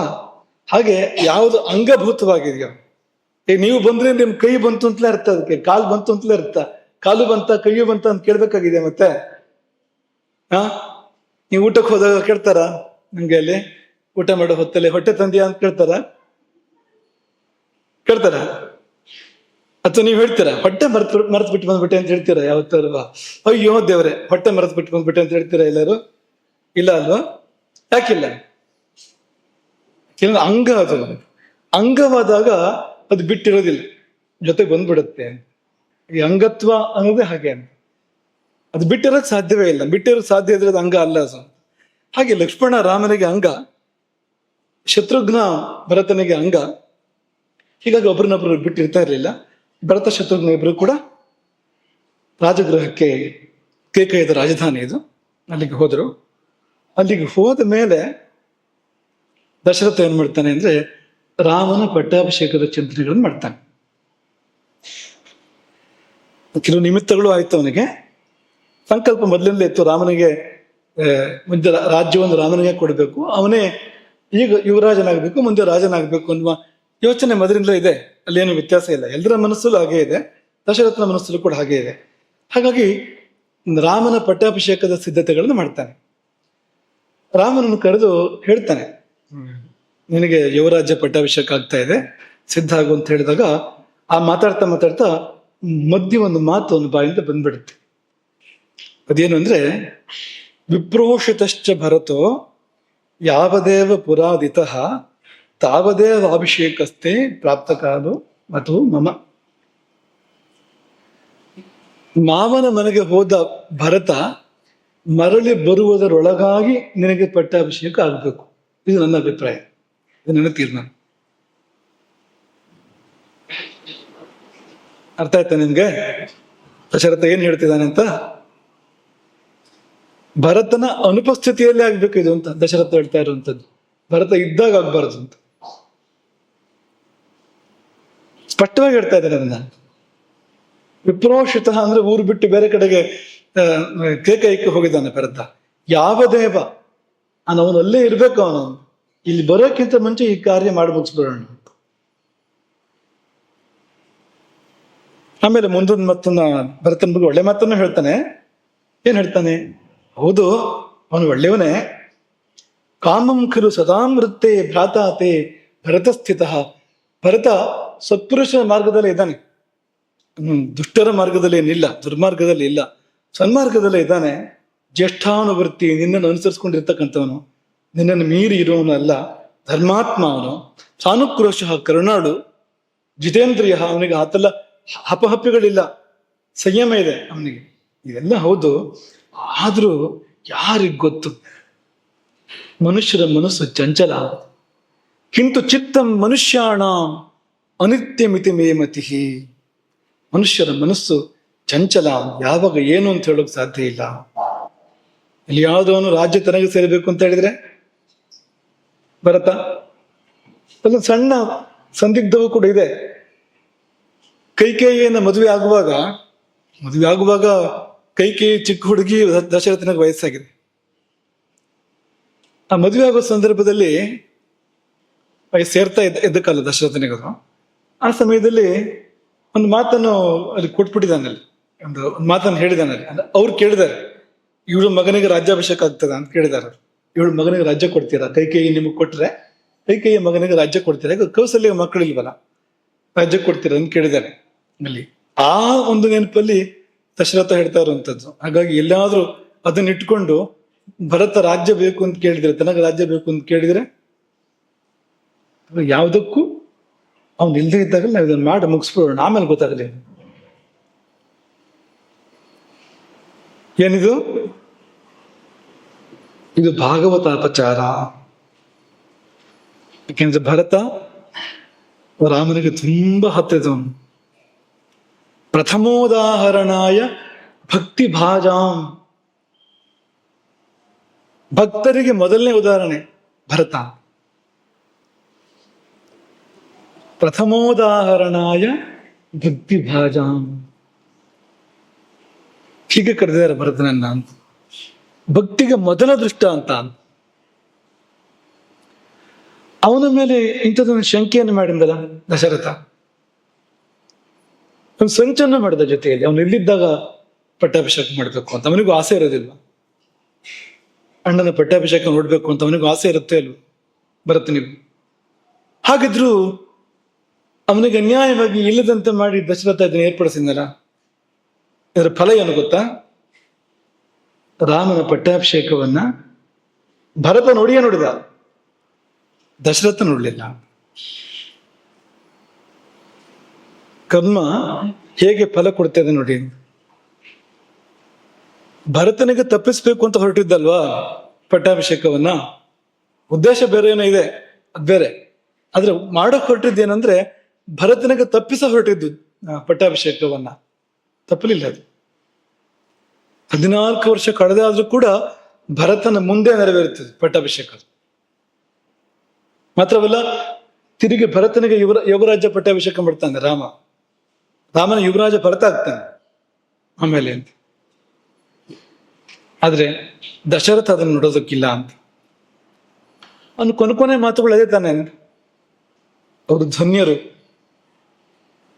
ಯಾರು ರಾಮ 14 ವರ್ಷ ಕಳೆದ ಬಳಿಕ ಮತ್ತೆ ಮರಳಿ ಬರೋದನ್ನು ನೋಡ್ತಾರೋ ಅವರು ಧನ್ಯರು. ಅವರು ಮನುಷ್ಯರಲ್ಲ, ದೇವತೆಗಳು. ಯಾರದು ಅಂದ್ರೆ ಈ ಭರತ. ದೇವರಂಥವನು ಭರತ ಅಂತ. ಹಾಗಾಗಿ ಒಂದು ಸಣ್ಣ ನಡೆ, ಯಾರು ಭಗವಂತನಿಗೆ ಹತ್ತಿರದವರೋ ಅವರು ಕುರಿತಾದ ಒಂದು ಸಣ್ಣ ತಪ್ಪು ನಡೆ, ಒಂದು ಮಾನಸಿಕವಾದ್ದಾರು ಕೂಡ ಆಗ್ಬೋದು ಅಂತ, ಒಳಗೊಳಗೆ ಹಾಗೆ ಎಣಿಸಿದ್ದಾರು ಕೂಡ ಆಗ್ಬೋದು ಅಂತ. ಅದು ಬಂತು ಅಂದ್ರೆ ತಿರುಗಿ ಪರಿಣಾಮ ಭಯಂಕರವಾಗಿ, ಅಂದ್ರೆ 100 ಮಡಿಯಾಗಿ ಬರ್ತದೆ ಅಂತ. ಹೇಗೆ ಬಂತು ದಶರಥನಿಗೆ ಅಂದ್ರೆ ಅದು ತಿರುಗಿ ಬರುವಾಗ ಅದು ಅದ್ರ ವರ್ಣನೆ ಮಾಡೋಕ್ಕೆ ಸಾಧ್ಯ ಇಲ್ಲ ಅಂತ, ಶಬ್ದಗಳೇ ಸೋತು ಹೋಗ್ತವೆ ಅಂತ. ಹಾಗೆ ಬಂತು ನೋಡಿ, ಮತ್ತು ಹಾಗೇ ಬಂತು. ಅವನು ಏನ್ ಮಾಡೋಕ್ ಹೊರಟಿದ್ನ ಭರತನಿಗೆ ಅದೇ ತಿರುಗಿ ಅವನಿಗೆ ಆಯ್ತು, ಭಯಂಕರವಾಗಿ ಆಯ್ತು, ತುಂಬಾ ತೀಕ್ಷ್ಣವಾಗಾಯ್ತು. ಇದು ಒಂದು ಉದಾಹರಣೆ. ಅಂದ್ರೆ ಸಾಕ್ಷಾತ್ ಭಗವಂತನಿಗೆ ತಂದೆ ಆದವನು, ಸೂರ್ಯವಂಶದ ಒಬ್ಬ ಚಕ್ರವರ್ತಿ, ಒಬ್ಬ ಮಹಾತ್ಮ ಅವನು. ಆದರೂ ಕೂಡ ಭಾಗವತಾಪಚಾರ ನಡೆದಾಗ ಅದು ಅಷ್ಟು ಗಂಭೀರವಾದ ಕಠೋರವಾದ ಫಲವನ್ನು ಕೊಡ್ತದೆ, ಅದು ಕೊಡದೇ ಇರೋದಿಲ್ಲ. ಇದೊಂದು. ಇನ್ನೊಂದು, ನಿಮ್ಗದನ್ನ ಒಪ್ಕೊಳ್ಳಿಕ್ ಕಷ್ಟ ಆಗ್ಬೋದು ನಿಮ್ಗದು, ಆದ್ರೆ ಅದನ್ನ ಹೇಳ್ಬೇಕು. ಅದನ್ನ ಮತ್ತೊಂದು ದೃಷ್ಟ ಅಂತ ಸಂದರ್ಭ ಯಾವುದಂದ್ರೆ, ಚಿನ್ನದ ಜಿಂಕಿಯನ್ನು ತರಲು ರಾಮ ಹೋಗಿದ್ದಾನೆ. ಇಲ್ಲಿ ಕಾಡಿನ ಒಳಗಡೆ, ಕಾಡಿನ ಆಳಕ್ಕೆ, ವನದ ಆಳಕ್ಕೆ ರಾಮ ಹೋಗಿದ್ದಾನೆ ಚಿನ್ನದ ಜಿಂಕಿಯನ್ನು ತರೋದಕ್ಕೆ. ಅದು ಚಿನ್ನದ ಜಿಂಕಿ ಅಲ್ಲ, ಮೋಸ, ಅದು ಮಾರೀಚ. ಅದು ಮಾರೀಚನನ್ನು ರಾಮ ಬಾಣದಿಂದ ಹೊಡೆದಿದ್ದಾನೆ. ಆ ಹೊಡೆದ ಬಳಿಕ ಮಾರೀಚ ಸಾಯುವ ಮೊದಲು ಮತ್ತೊಂದು ಕೆಲಸ ಮಾಡಿ ಸಾಯ್ತಾನೆ. ಏನು? ಹಾ ಸೀತೆ, ಹಾ ಲಕ್ಷ್ಮಣ ಎಂಬುದಾಗಿ ರಾಮನ ಧ್ವನಿಯನ್ನು ಅನುಕರಿಸಿ, ರಾಮನ ಧ್ವನಿಯನ್ನು ಹೋಲುವ ಧ್ವನಿಯಲ್ಲಿ ಚಿನ್ನದ ಜಿಂಕೆ ರೂಪ ತಾಳದವನಿಗೆ ಆ ಥರ ಧ್ವನಿ ಮಾಡೋದು ಕೂಡ ಅವನಿಗೆ ಒಂದು ಕಷ್ಟ ಅಲ್ಲ ಅಂತಂದು ಅವ್ರಿಗೆ ಇದೇ ಅಭ್ಯಾಸ ಅಂತ. ಬೇರೆಯವ್ರ ಧ್ವನಿ ಮಾಡೋದು, ಬೇರೆಯವ್ರ ರೂಪ ಮಾಡೋದು ಎಲ್ಲ ಅವರಿಗೆ ಮಾಮೂಲಿ ಅಂತ. ಮಾರೀಚ ಅದರಲ್ಲಿ ವಿಶೇಷ ಪರಿಣಿತ, ಮಹಾಮಾಯಾವಿ, ರಾವಣನಿಗಿಂತ ಎಷ್ಟು ಹೆಚ್ಚು ಪರಿಣಿತ ಈ ವಿಷಯದಲ್ಲಿ. ಹಾಗಾಗಿ ಅವನನ್ನು ಹುಡ್ಕೊಂಡು ಬರ್ತಾನೆ ರಾವಣ ಚಿನ್ನದ ಜಿಂಕೆ ವಿಷಯಕ್ಕೆ. ಹುಡ್ಕೊಂಡು ಬರೋದು ಯಾಕೆ ಅಂದ್ರೆ ಅವನೇ ಮಾಡಿದ್ರು ಕೂಡ ಹಾಗೆ ಮಾಡೋಕೆ ಸಾಧ್ಯ ಇಲ್ಲ ಅಂತ, ಮತ್ತು ಅವನಿಗೆ ಬೇರೆ ಕೆಲಸಕ್ಕೆ ಬೇರೆ ಇದೆ ಅದೇ ಸಮಯದಲ್ಲಿ ಅಂತ. ಹೀಗಾಗಿ ಅವನಿಗದು ಒಂದ್ ಮಟ್ಟಿಗೆ ಸಾಧ್ಯ ಆಯ್ತು. ಹಾ ಸೀತೆ, ಹಾ ಲಕ್ಷ್ಮಣ ಅಂತ ಕೂಗಿದಾಗ ಆರ್ತಸ್ವರ, ಆರ್ತನ ಅದು ಸೀತೆಗೆ ಕೇಳ್ತದೆ. ಆಶ್ರಮದಲ್ಲಿದ್ದ ಸೀತೆಗೆ ಕೇಳ್ತು. ಆರ್ತಸ್ವರಂತು ತಂ ಭರ್ತುಹು ವಿಜ್ಞಾಯ ಸದೃಶಂ ವನೆ. ಆರ್ತಸ್ವರಂತು ತನ್ನ ಪತಿಯ ಸ್ವರಕ್ಕೆ ಸದೃಶವಾದ ಸ್ವರದಿಂದ ಒಂದು ಆರ್ತನಾದ ಏರ್ಪಟ್ಟಾಗ, ತನ್ನ ಪತಿಯ ಸ್ವರಕ್ಕೆ, ರಾಮನ ಸ್ವರಕ್ಕೆ ಸದೃಶವಾದ ಸ್ವರದಲ್ಲಿ ಒಂದು ಆರ್ತನಾದ ಹಾ ಸೀತೆ, ಹಾ ಲಕ್ಷ್ಮಣ ಅಂತ ಕೇಳಿದಾಗ ಸೀತೆ ಗಾಬರಿ ಆದಳು. ಕೂಡಲೇ ಲಕ್ಷ್ಮಣನ ಕರೆದು ಹೇಳಿದ್ಲು, ಹೋಗು, ಜಾನೀಹಿ ರಾಘವಂ, ರಾಮನಿಗೆ ಏನಾಯ್ತು ನೋಡು. ನಹಿಮೆ ಹೃದಯಂ ಸ್ಥಾನೆ ಜೀವಿತಂ ವಾ ಅವತಿಷ್ಠತೆ. ಹೃದಯ ನಿಲ್ತಾ ಇಲ್ಲ ನನ್ನದು, ಜೀವ ಕೂಡ ತನ್ನ ಸ್ಥಾನದಲ್ಲಿ ನಿಲ್ತಾ ಇಲ್ಲ. ಅದು ರಾಮನ ಧ್ವನಿ, ಅದು ಆಕ್ರಂದನದ ಧ್ವನಿ. ಪರಮಾರ್ಥ ಅಂದ್ರೆ ಅತಿ ಕಷ್ಟಕ್ಕೆ ಸಿಕ್ಕಿದಾಗಿನ ಒಂದು ಧ್ವನಿ. ರಾಮನ ಧ್ವನಿ ಕೇಳ್ತಾ ಇದೆ. ಹೋಗು, ರಾಮನನ್ನು ಕಾಪಾಡು. ಆಕ್ರಂದ ಮಾನಂತು ವನೆ ಭ್ರಾತರಂ ತ್ರಾತುಮರ್ಹಸಿ. ಕಾಡಿನ ಮಧ್ಯೆ ಸಹಾಯಕ್ಕಾಗಿ ಕೂಗಿಕೊಳ್ಳುವ ನಿನ್ನ ಅಣ್ಣನನ್ನ ಕಾಪಾಡು, ಹೋಗು. ತಂ ಕ್ಷಿಪ್ರಮಭಿಧಾವತ್ವಂ, ಕ್ಷಿಪ್ರವಾಗಿ ಹೋಗು, ಕೂಡಲೇ ಹೋಗ್ಬೇಕು. ಶರಣೈಷಣಂ, ರಕ್ಷಣೆಯ ಅಗತ್ಯ ಇದೆ, ರಕ್ಷಣೆಯ ಅಪೇಕ್ಷೆ ಇದೆ ರಾಮನಿಗೀಗ. ಹೋಗು. ಸಿಂಹಗಳ ನಡುವೆ ಒಂದು ಗೋವು ಅಥವಾ ಒಂದು ನಂದಿ ಸಿಕ್ಕಿ ಹಾಕಿಕೊಂಡಾಗ ಅಂತ ಸ್ಥಿತಿಯಲ್ಲಿ ರಾಮ ಇರ್ಬೋದು ಈಗ. ಹುಲಿಗಳು, ಸಿಂಹಗಳು ಒಂದು ನಂದಿಯನ್ನು ಮುತ್ತಿಕೊಂಡಂತೆ ಅಂತ ಸ್ಥಿತಿಯಲ್ಲಿ ರಾಮ ಇದ್ದಿರ್ಬೋದು ಈಗ. ಧಾವಿಸು ಅಂತ ಹೇಳಿದಾಗ ಲಕ್ಷ್ಮಣ ಹೋಗಲಿಲ್ಲ, ತಿರುಗಿ ಉತ್ತರವನ್ನು ಕೊಡ್ಲಿಲ್ಲ. ಯಾಕೆಂದ್ರೆ ಮಾತೆ ಕಡಿಮೆ ಅವನದ್ದು, ಲಕ್ಷ್ಮಣನದ್ದು. ಸಹಜವಾಗಿ ಮಾತು ಕಡಿಮೆ, ಮತ್ತು ಅವನು ಹೋಗೋಕೆ ಸಾಧ್ಯ ಇಲ್ಲ ಅವನ ಪ್ರಕಾರ. ಯಾಕೆ ಸಾಧ್ಯ ಇಲ್ಲ ಅಂದ್ರೆ, ಒಂದು ಅಣ್ಣನ ಆಜ್ಞೆ ಇದೆ, ಸೀತೆಯನ್ನು ರಕ್ಷಣೆ ಮಾಡು, ಇಲ್ಲೇ ಇರುವಂತ ಆಜ್ಞೆ ಇದೆ. ಎರಡನೇದು ಆಪತ್ತಿದೆ, ಕಾಡಿನಲ್ಲಿ ರಾಕ್ಷಸರ ಜೊತೆಗೆ ಬೇರೆ ಕುಟ್ಕೊಂಡಾಗಿದೆ, ಸೀತೆಯನ್ನು ಒಬ್ಬಳನ್ನೇ ಬಿಟ್ಟು ಹೋಗೋದಕ್ಕೆ ಸಾಧ್ಯ ಇಲ್ಲ. ಹಾಗಾಗಿ ಅವನು ಹೋಗ್ಲಿಲ್ಲ. ಭ್ರಾತುರ ಆಜ್ಞಾಯ ಶಾಸನಂ, ಅವನ ಕಣ್ಮುಂದೆ ಅಣ್ಣನ ಮಾತ ಇತ್ತಂತೆ, ಅಣ್ಣನ ಆಜ್ಞೆ ಇತ್ತಂತೆ.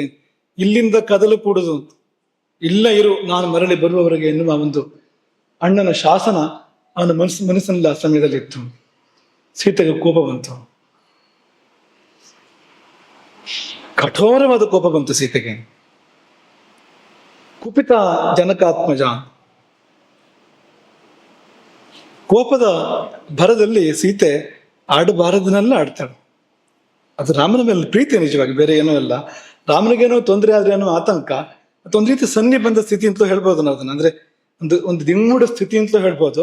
ಸೀತೆ ಅಂಥವಳು ಬಾಯಿಂದ ಇಂಥ ಮಾತು ಬರ್ಬೋದ ಅಂದ್ರೆ ಸ್ಥಿತಿ ಹಾಗೆ ಅಂತ ನಾವು ಅದನ್ನ ಹೇಳ್ಬೇಕಾಗ್ತದೆ ಒಂದು. ಆದ್ರೆ ಆ ಮಾತೆಲ್ಲ ಬಂದ್ಬಿಟ್ಟಿದೆ ಬಾಯಿಂದ. ಏನ್ ಹೇಳಿದ್ಲು ಅಂದ್ರೆ, ನೀನು ಮಿತ್ರ ರೂಪದ ಶತ್ರು, ಸೌಮಿತ್ರೇ ಮಿತ್ರ ರೂಪೇಣ ಭ್ರಾತು ಸ್ತಮಸಿ ಶತ್ರುವತು. ಅಣ್ಣನಿಗೆ ನೀನು ಶತ್ರು ಆಗ್ಬಿಟ್ಟೆ ನೀನು ಮಿತ್ರನ ರೂಪದಲ್ಲಿ ಇದ್ಕೊಂಡು. ಯಾಕೆಂದ್ರೆ ಇಂತಹ ಪರಿಸ್ಥಿತಿಯಲ್ಲಿ ರಾಮನ ಸಹಾಯಕ್ಕೆ ನೀವು ಹೋಗೋದಿಲ್ವಲ್ಲ, ಆಕ್ರಂದನ ಮಾಡ್ತಾ ಇದ್ರು ಕೂಡ ನೀವು ಹೋಗೋದಿಲ್ಲ ಅಂದ್ರೆ ನೀನು ಮಿತ್ರ ಅಲ್ಲ, ಶತ್ರು. ಶತ್ರು ಆದ್ರೂ ಬೇಸರ ಇಲ್ಲ, ಆದ್ರೆ ಮಿತ್ರನ ರೂಪದಲ್ಲಿ ಇದೆಯೇ, ಮಿತ್ರನ ವೇಷದಲ್ಲಿ ಇದೆಯೇ. ಮೊದಲನೇ ಮಾತಿದು. ಮುಂದಿನ ಮಾತು ಇದಕ್ಕಿಂತ ತುಂಬಾ ಕಠೋರ, ಅತ್ಯಂತ ಕಠೋರ. ಏನ್ ಹೇಳಿದ್ರು ಅಂದ್ರೆ, ನಿನಗೆ ರಾಮ ಇಲ್ಲವಾಗಬೇಕು ಅನ್ನೋ ಅಪೇಕ್ಷೆ, ರಾಮನ ನಾಶವೇ ನಿನ್ನ ಮನಸ್ಸು, ನಿನ್ನ ಅಪೇಕ್ಷೆ. ಯಾಕೆಂದ್ರೆ ನಿನಗೆ ನನ್ನ ಮೇಲೆ ಆಸೆ ಇದೆ. ರಾಮಂ ಲಕ್ಷ್ಮಣ ಮತ್ಕೃತೆ ಇಚ್ಛಸಿತ್ವಂ ವಿನಶ್ಯಂತಂ ರಾಮಂ ಲಕ್ಷ್ಮಣ ಮತ್ಕೃತೆ. ನನ್ನ ಸಲುವಾಗಿ ನೀನು ರಾಮನ ನಾಶವನ್ನ ಅಪೇಕ್ಷಿಸ್ತಾ ಇದ್ದೀಯೇ. ಹಾಗಾಗಿ ನೀನು ಇಂಥ ಸಮಯದಲ್ಲಿ ರಾಮನನ್ನು ಹಿಂಬಾಲಿಸಿ ಹೋಗ್ತಾ ಇಲ್ಲ. ವ್ಯಸನಂತೆ ಅದನ್ನ ಮತ್ತೆ ಮತ್ತೆ ಹೇಳ್ತಾಳೆ, ಒಂದ್ ಸರ್ತಿ, ಎರಡ್ ಸರ್ತಿ, ಮೂರನೇ ಸರ್ತಿ. ನಿನಗೆ ಅಣ್ಣನ ಮೇಲೆ ಪ್ರೀತಿ ಇಲ್ಲ, ಸ್ನೇಹ ಭ್ರಾತರಿನ ಅಸ್ಥಿತೆ, ಅಣ್ಣನ ಮೇಲೆ ನಿನಗೆ ಪ್ರೀತಿ ಇಲ್ಲ. ವ್ಯಸನಂತೆ ಪ್ರಿಯಮ್ಮನ್ನಿ, ಅಣ್ಣನ ಆಪತ್ತು ನಿನಗಿಷ್ಟ. ಹಾಗಾಗಿ ಆ ಮಹಾ ತೇಜಸ್ವಿಯನ್ನ ರಾಮನನ್ನ ಕಾಣದಿದ್ದಾಗಲೂ ಕೂಡ, ಇಂಥ ಪರಿಸ್ಥಿತಿಯಲ್ಲಿ ಆಕ್ರಂದನ ಕೇಳಿ ಬರ್ತಾ ಇದ್ದಾಗ ಕೂಡ ಆರಾಮವಾಗಿ ನಿಂತಿದ್ದೀನಿ, ಏನು ಆಗದೆ ಇರೋ ನನಗೆ ನಿಂತಿದ್ಯಲ್ಲ, ಒಂದು ಕಲ್ಲು ಬಂಡ ನಿಂತಾಗೆ, ಕಂಬ ನಿಂತಾಗೆ. ನಾನಾದ್ರೂ ಏನ್ ಮಾಡ್ಲಿ ಇಂತಹ ಪರಿಸ್ಥಿತಿಯಲ್ಲಿ ರಾಮ ಇದ್ದಾಗ, ನಾನಾದ್ರೂ ಏನ್ ಮಾಡ್ಲಿ, ಏನ್ ಮಾಡೋದು? ನೀನು ಇಂತಹದೊಂದು ಕಪಟ ಉದ್ದೇಶ ಇಟ್ಕೊಂಡು ಕಾಡಿಗೆ ಬಂದೆ ಅಂತ ಗೊತ್ತಾಗ್ಲಿಲ್ಲ ನನಗೆ. ಅಂದ್ರೆ ವನವಾಸಕ್ಕೆ ಬಂದಿದ್ದೇ ಈ ಉದ್ದೇಶದೆ ಅಂತ, ನನ್ನನ್ನ ಪಡಿಬೇಕು ಅನ್ನೋ ಉದ್ದೇಶದಿಂದ ನೀನು ಬಂದಿದ್ದು ಹೊರತು ರಾಮನ ಮೇಲೆ ಪ್ರೀತಿಯಿಂದ ಬಂದಿದ್ದಲ್ಲ. ನೋಡಿ ಮಾತುಗಳು ಎಷ್ಟು ಕಠೋರವಾಗಿದೆ ನೋಡಿ ಈ ಸಂದರ್ಭದಲ್ಲಿ. ಇಷ್ಟು ಹೇಳಿದ್ರು ಅವನು ಅಲ್ಲಾಡಿ ಹೋದ ಲಕ್ಷ್ಮಣ, ಆದ್ರೂ ಜೊತೆಗಿಡ್ಲಿಲ್ವಂತ. ಯಾಕೆಂದ್ರೆ ನಡ್ತಾ ಇದ್ದಾಳೆ, ತುಂಬಾ ಭಯದಲ್ಲೂ ಕೂಡ ಇದ್ದಾಳೆ, ಅಂತ ಪರಿಸ್ಥಿತಿ ಇದ್ದಾಳೆ ಅವಳು. ಅವಳನ್ನು ಸಮಾಧಾನ ಮಾಡೋದಕ್ಕೆ ಲಕ್ಷ್ಮಣ ಪ್ರಯತ್ನ ಮಾಡ್ತಾನೆ. ಅವನು ಏನ್ ಹೇಳ್ತಾನೆ ಅಂದ್ರೆ, ರಾಮನನ್ನು ಏನ್ ಅನ್ಕೊಂಡೆ ನೀನು? ಪನ್ನಗಾಸುರ ಗಂಧರ್ವ ದೇವ ಮಾನುಷ ರಾಕ್ಷಸೈ ಅಶಕ್ಯಸ್ತವ ವೈದೇಹಿ ಭರ್ತ ಜೇತುಂ ಸಂಶಯ. ನಿನ್ನ ಪತಿಯನ್ನ ಸೋಲಿಸಲಿಕ್ಕೆ ಪನ್ನಗ ಅಸುರ ಗಂಧರ್ವ ದೇವ ಮಾನುಷ ರಾಕ್ಷಸರಲ್ಲಿ ಯಾರಿಗೂ ಸಾಧ್ಯ ಇಲ್ಲ. ಅಶಕ್ಯಸ್ತವ ವೈದೇಹಿ ಭರ್ತ, ನಿನ್ನ ಭರ್ತ, ನಿನ್ನ ಪತಿ, ಅವನನ್ನ ಯುದ್ಧದಲ್ಲಿ ಪರಾಭವಗೊಳಿಸಲಿಕ್ಕೆ ಇವರು ಯಾರಿಗೂ, ಪನ್ನಗರು ಅಂದ್ರೆ ನಾಗಶ್ರೇಷ್ಠರು, ಅಸುರರು, ಗಂಧರ್ವರು, ದೇವತೆಗಳು, ಮನುಷ್ಯರು, ರಾಕ್ಷಸರು, ಸಾಧ್ಯವೇ ಇಲ್ಲ. ಅದನ್ನ ಹೇಳ್ತಾನೆ ದೇವಿ ಸಂಬೋಧನೆ, ಸೀತೆಯನ್ನು ಕರಿತಾ ಇರುವಂಥದ್ದು ದೇವಿ. ದೇವ ಮನುಷ್ಯೇಶು, ದೇವತೆಗಳಲ್ಲಿ, ಮನುಷ್ಯರಲ್ಲಿ, ಗಂಧರ್ವೇಶು, ಗಂಧರ್ವರಲ್ಲಿ, ಪತತ್ರಿಷು, ಪತತ್ರಿಗಳ ಪಕ್ಷಿಗಳಲ್ಲಿ, ರಾಕ್ಷಸೇಶು, ಪಿಶಾಚೇಶು, ಪಿಶಾಚಗಳಲ್ಲಿ, ಕಿನ್ನರೇಶು, ಕಿನ್ನರರಲ್ಲಿ, ಮೃಗೇಶು, ಮೃಗಗಳಲ್ಲಿ, ದಾನವೇಶು ಚ ಘೋರೇಶು, ಘೋರರಾದ ದಾನವರಲ್ಲಿ ಅಂಥವ್ರಿಲ್ಲ, ಯಾರು ಅಂಥವ್ರು ಹುಟ್ಟಿ ಬಂದಿಲ್ಲ ಇನ್ನು. ಎಂಥವ್ರು ಅಂದ್ರೆ ರಾಮನನ್ನು ಗೆಲ್ಲೋದಿರ್ಲಿ, ರಾಮನ ಎದುರು ನಿಂತು ಸಮದಂಡಿಯಾಗಿ ಯುದ್ಧ ಮಾಡುವಂಥವ್ರು. ಯೋ ರಾಮಂ ಪ್ರತಿ ಯುದ್ಧೇತ ಸಮರೇ ವಾಸವೋಪಮಂ, ಅವನ ಎದುರು ನಿಂತು ಸಮದಂಡಿಯಾಗಿ ಯುದ್ಧ ಮಾಡ್ಲಿಕ್ಕೆ ಕೂಡ ಸಾಧ್ಯ ಇಲ್ಲ ಅಂಥವನು. ಮಾತ್ರ ಅಲ್ಲ, ಅವಧ್ಯ ಸಮರೇ ರಾಮ, ಯುದ್ಧದಲ್ಲಿ ರಾಮ ಅವಧ್ಯ. ಅವಧ್ಯ ಅಂದ್ರೇನು? ಯುದ್ಧದಲ್ಲಿ ಕೊಲ್ಲಲಿಕ್ಕೆ ಸಾಧ್ಯ ಇಲ್ಲ ಅವನನ್ನು. ಪಾಂಡವರು ಅವಧ್ಯರು. ಮಹಾಭಾರತದಲ್ಲಿ ಈ ಮಾತು ಮತ್ತೆ ಮತ್ತೆ ಬರುತ್ತದೆ. ಯುದ್ಧದಲ್ಲಿ ಪಾಂಡವರು ಅವಧ್ಯರು, ಅವರೇ ಅವರಾಗಿ ಈ ಲೋಕವನ್ನು ಬಿಟ್ಟು ಹೋಗ್ಬೇಕು ಹೊರತು ಅವರನ್ನು ಯಾರು ಕೊಲ್ಲೋಕ್ ಸಾಧ್ಯ ಇಲ್ಲ ಪಾಂಡವರನ್ನ. ಹನುಮಂತ ಅವಧ್ಯ, ಅವನು ಯುದ್ಧದಲ್ಲಿ ಅವನನ್ನು ಸಂಹಾರ ಮಾಡೋಕೆ ಸಾಧ್ಯ ಇಲ್ಲ ಹನುಮಂತನ. ಹಾಗೆ ರಾಮ ಅಬದ್ಧ ಸಮರೆ ನೈವಂ ತುಂಬಕ್ತು ಮುರ್ಗಸಿ, ಹೀಗೆಲ್ಲ ನೀನು ಹೇಳ್ಬೇಡ. ಮತ್ತೆ ನಿನ್ನನ್ನು ನಾನು ಬಿಟ್ಟು ಹೋಗಲಾರ. ಹೋಗ್ತಿದ್ದೆ ರಾಮ ಇದ್ದಿದ್ರೆ, ರಾಘವಂ ವಿನಾ, ರಾಮನ ಹೊರತಾಗಿ ನಿನ್ನನ್ನು ಈ ಕಾಡಿನಲ್ಲಿ ನಾನು ಬಿಟ್ಟು ಹೋಗಲಾರ. ಅನಿವಾರ್ಯಂ ಬಲಂ ತಸ್ಯ ಬಲೈರ್ ಬಲವತಾಮಪಿ, ಈ ಪ್ರಪಂಚದ ಬಲಶಾಲಿಗಳ ಎಲ್ಲರ ಬಲದಿಂದಲೂ ಕೂಡ ಅವನ ಬಲ ಇದೆಯಲ್ಲ, ರಾಮನ ಬಲವನ್ನ ಏನು ಮಾಡೋಕ್ ಸಾಧ್ಯ ಇಲ್ಲ ಅಂತ. ರಾಮನ ಬಲವನ್ನ ಕುಗ್ಗಿಸಲಿಕ್ಕೆ ಅಥವಾ ಶಿಥಿಲಗೊಳಿಸಲಿಕ್ಕೆ ಸಾಧ್ಯ ಇಲ್ಲ. 3 ಲೋಕಗಳು ಸೇರಿ ಬಂದ್ರು ಕೂಡ ಇಂದ್ರ ಸಹಿತವಾಗಿ, ದೇವತೆಗಳ ಸಹಿತವಾಗಿ ಸಾಧ್ಯ ಇಲ್ಲ. ಹಾಗಾಗಿ ಹೃದಯ ನಿರ್ವೃತಂತೆ ಅಸ್ತು, ನಿನ್ನ ಹೃದಯ ಸಮಾಧಾನವಾಗಿರಲಿ, ಈ ಸಂತಾಪವನ್ನು ಬಿಡು. ಈಗ ಬರ್ತಾನೆ ನಮ್ಮಣ್ಣ, ಆ ಮೃಗವನ್ನು ಕೊಂದು ಈಗ ನಮ್ಮಣ್ಣ ಬರ್ತಾನೆ, ಒಂದು ಗಳಿಗೆ ನೀನು ಸೈರಿಸು ಅಂಥೇಳಿ ಕೊನೆಗೆ ಸ್ಪಷ್ಟವಾಗಿ ಹೇಳಿದ. ನಿನಗೆ ಕೇಳಿ ಬಂದ ಸ್ವರ ಅದು ರಾಮನ ಸ್ವರ ಅಲ್ಲ, ಅದು ರಾಕ್ಷಸನ ಸ್ವರ. ಯಾವ ರಾಕ್ಷಸ ಆ ಮೃಗದ ರೂಪವನ್ನು ತಾಳಿ ಎಲ್ಲಿಗೆ ಬಂದಿದ್ದನೋ, ಜಿಂಕೆಯ ರೂಪವನ್ನು ತಾಳಿ ಬಂದಂತ ಮಾರೀಚನ ಸ್ವರ ಅದು ಅಂತಲೂ ಹೇಳಿದ. ಅವನಿಗೆ ಅಷ್ಟು ಸ್ಪಷ್ಟವಾದ ಪರಿಕಲ್ಪನೆ ಇತ್ತು. ಸೀತೆ ಚಿನ್ನದ ಜಿಂಕೆಯನ್ನು ಅಪೇಕ್ಷೆ ಪಡುವಾಗಲೇ ಲಕ್ಷ್ಮಣ ಹೇಳಿದ್ದ, ಇದು ಜಿಂಕೆ ನಿಜವಾದ ಜಿಂಕೆ ಅಲ್ಲ, ಇದು ಮಾರೀಚ. ಆಗಲೇ ಹೇಳಿದ್ದ ಅವನು, ಇದು ಬೇರೆ ಯಾರು ಅಲ್ಲ, ರಾಕ್ಷಸರಲ್ಲೂ ಕೂಡ ಮಾರೀಚನೇ ಹೌದು ಅಂತಲೇ ಕರಾರುವಕ್ಕಾಗಿ ಹೇಳಿದ್ದ ರಾಮನಿಗೆ ಲಕ್ಷ್ಮಣ. ಸೀತೆಗೂ ಹೇಳಿದ್ದ. ಸೀತೆ ಅವನನ್ನ ಬಾಯಿಯನ್ನು ಬಂದ್ ಮಾಡಿಸ್ತಾಳೆ, ಸುಮ್ಮನಿರೋದು, ಮಾತಾಡಬೇಡ. ಯಾಕೆಂದ್ರೆ ರಾಮಾಯಣ ಮುಂದುವರಿಯೋದಾಗ ಈ ಲಕ್ಷ್ಮಣನ ಮಾತು ಮುಂದುವರಿಯಕ್ಕೆ ಬಿಟ್ರೆ ರಾಮಾಯಣವೇ ಮುಂದುವರಿಯೋದಿಲ್ಲ. ಹಾಗಾಗಿ ನಿವಾರ್ಯ ಅಂತಿದೆ ಇಲ್ಲಿ ಆ ಶಬ್ದದಲ್ಲಿ. ಇರು ಅಂತ ಬಡಿದು ಕೂಸಿದ ಅವನನ್ನ ಲಕ್ಷ್ಮಣನ, ಮಾತಾಡಬೇಡ ಅಂತ. ರಾಮನಿಗೆ ಮುಟ್ಟಿತ್ತು ವಿಷಯ ಅಷ್ಟೊತ್ತಿಗೆ. ರಾಮ ಲಕ್ಷ್ಮಣನಿಗೆ ಹೇಳಿದ, ಆಯ್ತು ಬಿಡು, ಮೃಗ ಆದ್ರೆ ಮೃಗ, ಮಾರೀಚ ಆದ್ರೆ ಮಾರೀಚ. ಮೃಗ ಆದ್ರೆ ಸೀತೆ ಕೇಳಿದ್ದಾಯ್ತು, ಮಾರೀಚ ಆದ್ರೆ ನಾವು ಕಾಡಿಗೆ ಬಂದ ಉದ್ದೇಶ ಸಫಲ ಆಯ್ತು, ಸಂಹಾರ ಮಾಡಿ ಬರ್ತಾನೆ ಅವನು, ಏನಾಯ್ತು? ಎರಡಕ್ಕೂ ಸರಿ ಅಲ್ವ ನಾವು ಹೋಗೋದು? ಹಾಗೆ ಸೀತೆ ಹೇಳಿದ್ದಕ್ಕೆ ಬಂತು, ನೀನ್ ಹೇಳಿದ್ದಕ್ಕೆ ಬಂತು, ಹೋಗಿ ಬರ್ತಾನೆ ಅಂತ ರಾಮ ಹೊರಟಿದ್ದು. ಈಗಲೂ ಕೂಡ ಅದನ್ನೇ ಲಕ್ಷ್ಮಣ ಹೇಳ್ತಾನೆ, ನಚ ತಸ್ಯ ಸ್ವರೋ ವ್ಯಕ್ತಂ, ಅಂದ್ರೆ ಸೀತೆ ರಾಮನಿಗೆ ಅತ್ಯಂತ ಹತ್ತಿರ, ಅಷ್ಟು ಹತ್ತಿರದವರು ಬೇರೆ ಯಾರೂ ಇಲ್ಲ. ಲಕ್ಷ್ಮಣ ಮತ್ತೊಂದು ಸ್ವಲ್ಪ ಜಾಸ್ತಿ ಹತ್ತಿರ. ಇದು ಯಾರು ಹೇಳಿದ್ದು? ಸೀತೆ ಹೇಳಿದ್ದು. ಹನುಮಂತನಿಗೆ ಸೀತೆ ಹೇಳ್ತಾರೆ, ಮತ್ತ ಪ್ರಿಯತರೋ ನಿತ್ಯಂ ಭ್ರಾತ ರಾಮಸ್ಯ ಲಕ್ಷ್ಮಣ, ನನಗಿಂತ ಪ್ರಿಯರು ಈ ಪ್ರಪಂಚದಲ್ಲಿ ಯಾರಾದ್ರೂ ಇದ್ರೆ ರಾಮನಿಗೆ ಅದು ಲಕ್ಷ್ಮಣ. ಮತ್ತ ಪ್ರಿಯತರೋ ನಿತ್ಯಂ, ಸೀತೆ ಹೇಳ್ತಾಳಲ್ಲ, ಅಸೂಯೆ ಇಲ್ಲ, ಆಕೆನೇ ಹೇಳ್ಕೊಳ್ತಾಳೆ ಅಂತ. ಹಾಗಾಗಿ ಸೀತೆಗೆ ಒಂದ್ಸಾರಿ ಸ್ವರ ರಾಮನದ್ದು ಅನ್ನೋ ಭ್ರಮೆ ಬಂತು, ಲಕ್ಷ್ಮಣನಿಗೆ ಬರ್ಲಿಲ್ಲ ನೋಡಿ. ಅಲ್ಲ, ಇದು ವ್ಯಕ್ತಂ ಸ್ಪಷ್ಟವಾಗಿ ಮಾಯೆಯ ಕೇನಚಿತ್ ಕೃತ, ಯಾರೋ ಮಾಯೆಯಿಂದ ಸರ್ವನ್ ಮಾಡಿದ್ದು, ಯಾರೋ ಅಲ್ಲ, ಅದೇ ರಾಕ್ಷಸನೇ, ಮಾಯಾ ಮೃಗದ ರೂಪ ತಾಳಿದ ರಾಕ್ಷಸನೇ, ಅವನೇ ಮಾಡಿರ್ತಕ್ಕಂಥ ಮಾಯೆ ಇದು. ನಿನ್ನನ್ನು ಬಿಟ್ಟು ಹೋಗುವುದು ನನಗೆ ಧರ್ಮ ವಿರುದ್ಧ. ಯಾಕೆಂದ್ರೆ ರಾಮ ನನಗೆ ಹೊಣೆಗಾರಿಕೆ ಕೊಟ್ಟು ಹೋಗಿದ್ದಾನೆ. ನ್ಯಾಸ ಅಂದ್ರೆ ನಾನು ತಿರುಗಿ ಬರುವವರೆಗೆ ಈ ವಸ್ತುವನ್ನು, ವ್ಯಕ್ತಿಯನ್ನು ಕಾದುಕೋ ಅಂತ ಹೇಳಿ ಹೋಗ್ತಾರಲ್ಲ, ಅದನ್ನ ನ್ಯಾಸ ಅಂತ ಕರೀತಾರೆ. ಪ್ರಾಣ ಕೊಟ್ಟಾದ್ರೂ ಕೂಡ ನ್ಯಾಸವನ್ನ ರಕ್ಷಣೆ ಮಾಡಬೇಕು ಅಂತ. ಹಾಗೆ ನೀನು ನ್ಯಾಸವಾಗಿ ನನ್ನಲ್ಲಿ ನೀನು ನಿಕ್ಷಿಪ್ತವಾಗಿರುವಂಥದ್ದು, ರಾಮ ನ್ಯಾಸವಾಗಿ ನಿನ್ನನ್ನು ಇಟ್ಟು ಹೋಗಿರುವಂಥದ್ದು, ನಾನು ನಿನ್ನನ್ನು ಬಿಟ್ಟು ಹೋಗಲಾರೆ. ಮೊದಲೇ ನಮಗೂ ರಾಕ್ಷಸರಿಗೂ ವೈರ ಇದೆ, ಖರನ ಸಂಹಾರ ಆಗಿದೆ, ದೂಷಣನ ಸಂಹಾರ ಆಗಿದೆ, ಅವ್ರಿಗೆ ತುಂಬಾ ಸೇಡಿದೆ ನಮ್ಮ ಮೇಲೆ. ಅವರು ನಾನಾ ಪ್ರಕಾರದ ಸ್ವರಗಳನ್ನು ಮಾಡ್ತಾ ಇರ್ತಾರೆ ಕಾಡಲ್ಲಿ, ರಾಕ್ಷಸರು ಬೇರೆ ಬೇರೆ ಧ್ವನಿಗಳನ್ನು ಮಾಡ್ತಾ ಇರ್ತಾರೆ. ನೀನ್ ಯಾಕೆ ಅದ್ರ ಬಗ್ಗೆ ಯೋಚನೆ ಮಾಡಕ್ ಹೋಗ್ತೀಯ, ಬಿಡು. ಹಾಗೆ ಹೇಳಿದ್ರೆ ಸೀತೆಗೆ ಅದು ಅರ್ಥ ಆಗ್ಬೇಕಾಗಿತ್ತು, ಅದ್ರ ಬದಲಿಗೆ ಕೋಪ ಮತ್ತು ಜಾಸ್ತಿ ಆಗ್ಬಿಡುತ್ತಂತೆ. ಕ್ರುದ್ಧ ಸಂರಕ್ತ ಲೋಚನ, ಕಣ್ಣು ಕೆಂಪಾಯ್ತು ಕೋಪಾವೇಶದಲ್ಲಿ. ಅಬ್ರವೀತ್ ಪರುಷಂ ವಾಕ್ಯಂ, ಇನ್ನಷ್ಟು ಕ್ರೂರವಾದ ಮಾತನ್ನು ಲಕ್ಷ್ಮಣನಿಗೆ ಹೇಳಿದ್ಲು. ಎಂಥ ಲಕ್ಷ್ಮಣನಿಗೆ ಅಂದ್ರೆ ಸತ್ಯವಾದಿನಂ, ಅವನು ಇದ್ದಿದ್ದನ್ನು ಇದ್ದಾಗ ಹೇಳ್ತಾ ಇದ್ದ ಲಕ್ಷ್ಮಣ. ಸುಳ್ಳು ಇರ್ಲಿಲ್ಲ, ಅಲ್ಲಿ ಏನೂ ಮಾಯೆ ಇರ್ಲಿಲ್ಲ, ಅವನಿಗೆ ದುರುದ್ದೇಶ ಇರ್ಲಿಲ್ಲ. ಲಕ್ಷ್ಮಣನಿಗೆ ಇದ್ದ ವಿಷಯವನ್ನು ಇದ್ದಾಗ ಹೇಳ್ತಾ ಇದ್ದಿದ್ದು. ಅವನನ್ನು ಕುರಿತು ಆಕೆ ಸಂಬೋಧನೆ ತುಂಬಾ ಕಠೋರವಾಗಿತ್ತು. ಅನಾರ್ಯ, ಮೊದಲನೇ ಸಂಬೋಧನೆ, ಅನಾರ್ಯ ನೀನು. ಅಕರುಣಾರಂಭ, ಕೆಟ್ಟದ್ ಮಾಡೋಕ್ ಹೊರಟವನು. ಕ್ರೂರ ಕಾರ್ಯವನ್ನು ಮಾಡಲಿಕ್ಕೆ ಹೊರಟವನು. ನೃಶಂಸ ಕ್ರೂರಿ, ಕುಲಪಾಂಸನ, ಈ ಕುಲಕ್ಕೆ ಕಳಂಕನೇನು, ಸೂರ್ಯವಂಶಕ್ಕೆ ಕಲಂಕನೇನು. ಅಹಂ ತಂ ಪ್ರಿಯಂ ಮನ್ನಿ ರಾಮಸ್ಯ ವ್ಯಸನಂ ಮಹತು. ನಿನಗೆ ರಾಮನ ವ್ಯಸನ, ರಾಮನ ಕಷ್ಟ ನಿನಗೆ ಇಷ್ಟ, ಹಾಗಾಗಿ ಹೀಗೆಲ್ಲ ಮಾತಾಡ್ತೀಯ ನೀನು.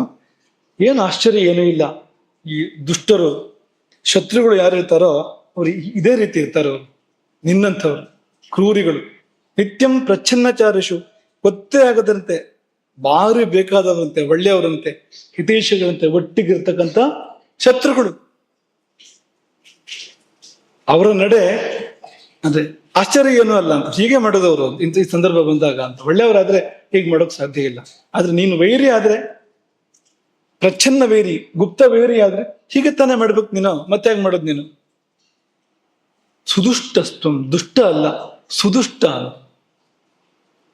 ಇನ್ನೊಂದು ರಾಮಮೇಕಮೇಕುವನ್ನು ಗಚ್ಚಿಸಿ, ಒಂಟಿಯಾಗಿ ಅಂದ್ರೆ ರಾಮ ಕಾಡಿನಲ್ಲಿ ಏಕಾಂಗಿಯಾಗಿ ಸಂಚಾರ ಮಾಡುವಾಗ ನೀನು ಹಿಂದಿಂದ ಸಂಚಾರ ಮಾಡ್ತಾ ಇದೀಯ ಹೊಂಚು ಹಾಕಿ. ಯಾವಾಗ ಏನ್ ಮಾಡ್ಬೋದು ತೊಂದರೆ ರಾಮನಿಗೆ ಅಂತ. ಯಾಕೆಂದ್ರೆ ಮಮ ಹೇತೋಹೋ, ಅದು ನನಗಾಗಿ, ನನ್ನ ಸಲುವಾಗಿ. ಅಥವಾ ಪ್ರಯುಕ್ತೋ ಭರತೇನವ, ಅಥವಾ ಭರತ ನಿನ್ನನ್ನು ಕಳುಹಿಸಿರ್ಬೇಕು. ಹೋಗು ಅಲ್ಲೇ ರಾಮನನ್ನು ಮುಗಿಸುವಂತ ಭರತ ನಿನ್ನನ್ನು ಕಳಿಸಿರ್ಬೇಕು ಕಾಡಿಗೆ ಅಂತ. ಎರಡಾಯ್ತು. ಭರತನನ್ನು ಕೂಡ ಶಂಕೆ ಮಾಡ್ತಾಳೆ ನೋಡಿ ಇಲ್ಲಿ. ಅದು ನೀವು ಏನ್ ಮಾಡೋಕ್ ಹೊರಟಿದ್ದೀರಿ, ನೀನಾಗ್ಲಿ ಭರತ ಆಗ್ಲಿ, ಆ ಕಾರ್ಯ ಸಿದ್ಧಿ ಆಗೋದಿಲ್ಲ. ಅಂದ್ರೆ ನನ್ನನ್ನು ಸ್ವಾಧೀನ ಮಾಡಕ್ ಹೊರಟಿದ್ದೀರಿ ನೀವು ಅಂತ ಸೀತೆ ಹೇಳ್ತಾ ಇರುವಂತದ್ದು. ಹಾಗಾಗಿ ನಾನು ನಿನ್ನ ವಶವೂ ಆಗಲಾರೆ, ಭರತನ ವಶವೂ ಕೂಡ ಆಗಲಾರೆ. ರಾಮನನ್ನು ಹೊರತುಪಡಿಸಿ ಬೇರೆ ಯಾರನ್ನು ಕೂಡ ನಾನು ಕಾಮಿಸಲಾರೆ, ಇಂದಿಗೂ ಸಾಧ್ಯ ಇಲ್ಲ. ಈಗ ಈ ಕ್ಷಣದಲ್ಲಿ ನಿನ್ನ ಮುಂದೆ ನಾನು ಪ್ರಾಣ ಬಿಡ್ತೇನೆ, ಇಲ್ಲಿ ಈಗಲೇ ಪ್ರಾಣ ತ್ಯಾಗ ಮಾಡ್ತೇನೆ, ಸಂಶಯ ಇಲ್ಲ. ಹೀಗೆ ಹೇಳಿದಾಗ ಲಕ್ಷ್ಮಣನ ರೋಮಗಳು ನಿಮಿರಿ ನಿಂತವಂತೆ, ರೋಮಹರ್ಷಣ, ಒಂದೊಂದು ರೋಮವು ಕೂಡ ನಿಮಿರು ನಿಂತಿತ್ತು. ಅವನಿಗೆ ಏನಾಗಿರ್ಬೋದು ಅನ್ನೋದನ್ನ ನೀವು ಕಲ್ಪನೆ ಮಾಡಕ್ಕೆ ಸಾಧ್ಯ ಇಲ್ಲ. ಆದ್ರೆ ಬಹಳ ಕಷ್ಟದಿಂದ ನಿಯಂತ್ರಣ ಮಾಡ್ತಾ ಇದ್ದಾನೆ. ತಾನು ಕೆಡುನುಡಿಯನ್ನು ಆಡಬಾರ್ದು ಅನ್ನೋದಕ್ಕೋಸ್ಕರವಾಗಿ ತನ್ನನ್ನು ತಾನು ತುಂಬಾ ಕಷ್ಟದಲ್ಲಿ ವಿಜಿತೇಂದ್ರಿಯ ಅಂತ ತುಂಬಾ ಕಷ್ಟದಲ್ಲಿ ನಿಯಂತ್ರಣ ಮಾಡ್ಕೊಳ್ತಾ ಇದ್ದಾನೆ. ಕೈ ಮುಗಿದಿದ್ದಾನೆ ಸೀತೆಗೆ, ಪ್ರಾಂಜಲಿಗೆ ಅಂದ್ರೆ ಕೈ ಮುಗಿದಿದ್ದಾನೆ.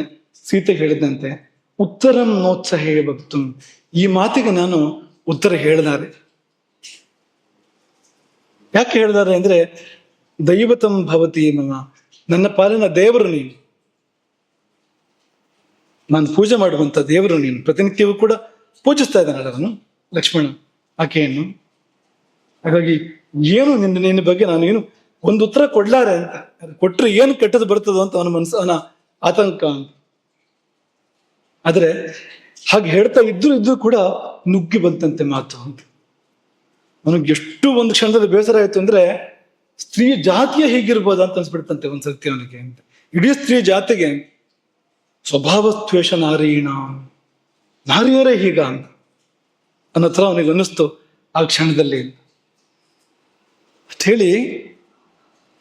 ಶ್ರೋತ್ರಯೋರ್ ಉಭಯೋರ್ ಮೇದ್ಯ ತಪ್ತ ನಾರಾಚ ಸನ್ನಿಭಂ, ಎರಡೂ ಕಿವಿಯಲ್ಲಿ ಕಾಯಿಸಿದ ಬಾಣ ಒಟ್ಟಿಗೆ ಒಳ ಹೊಕ್ಕರೆ ಹೇಗಿರ್ಬೋದು.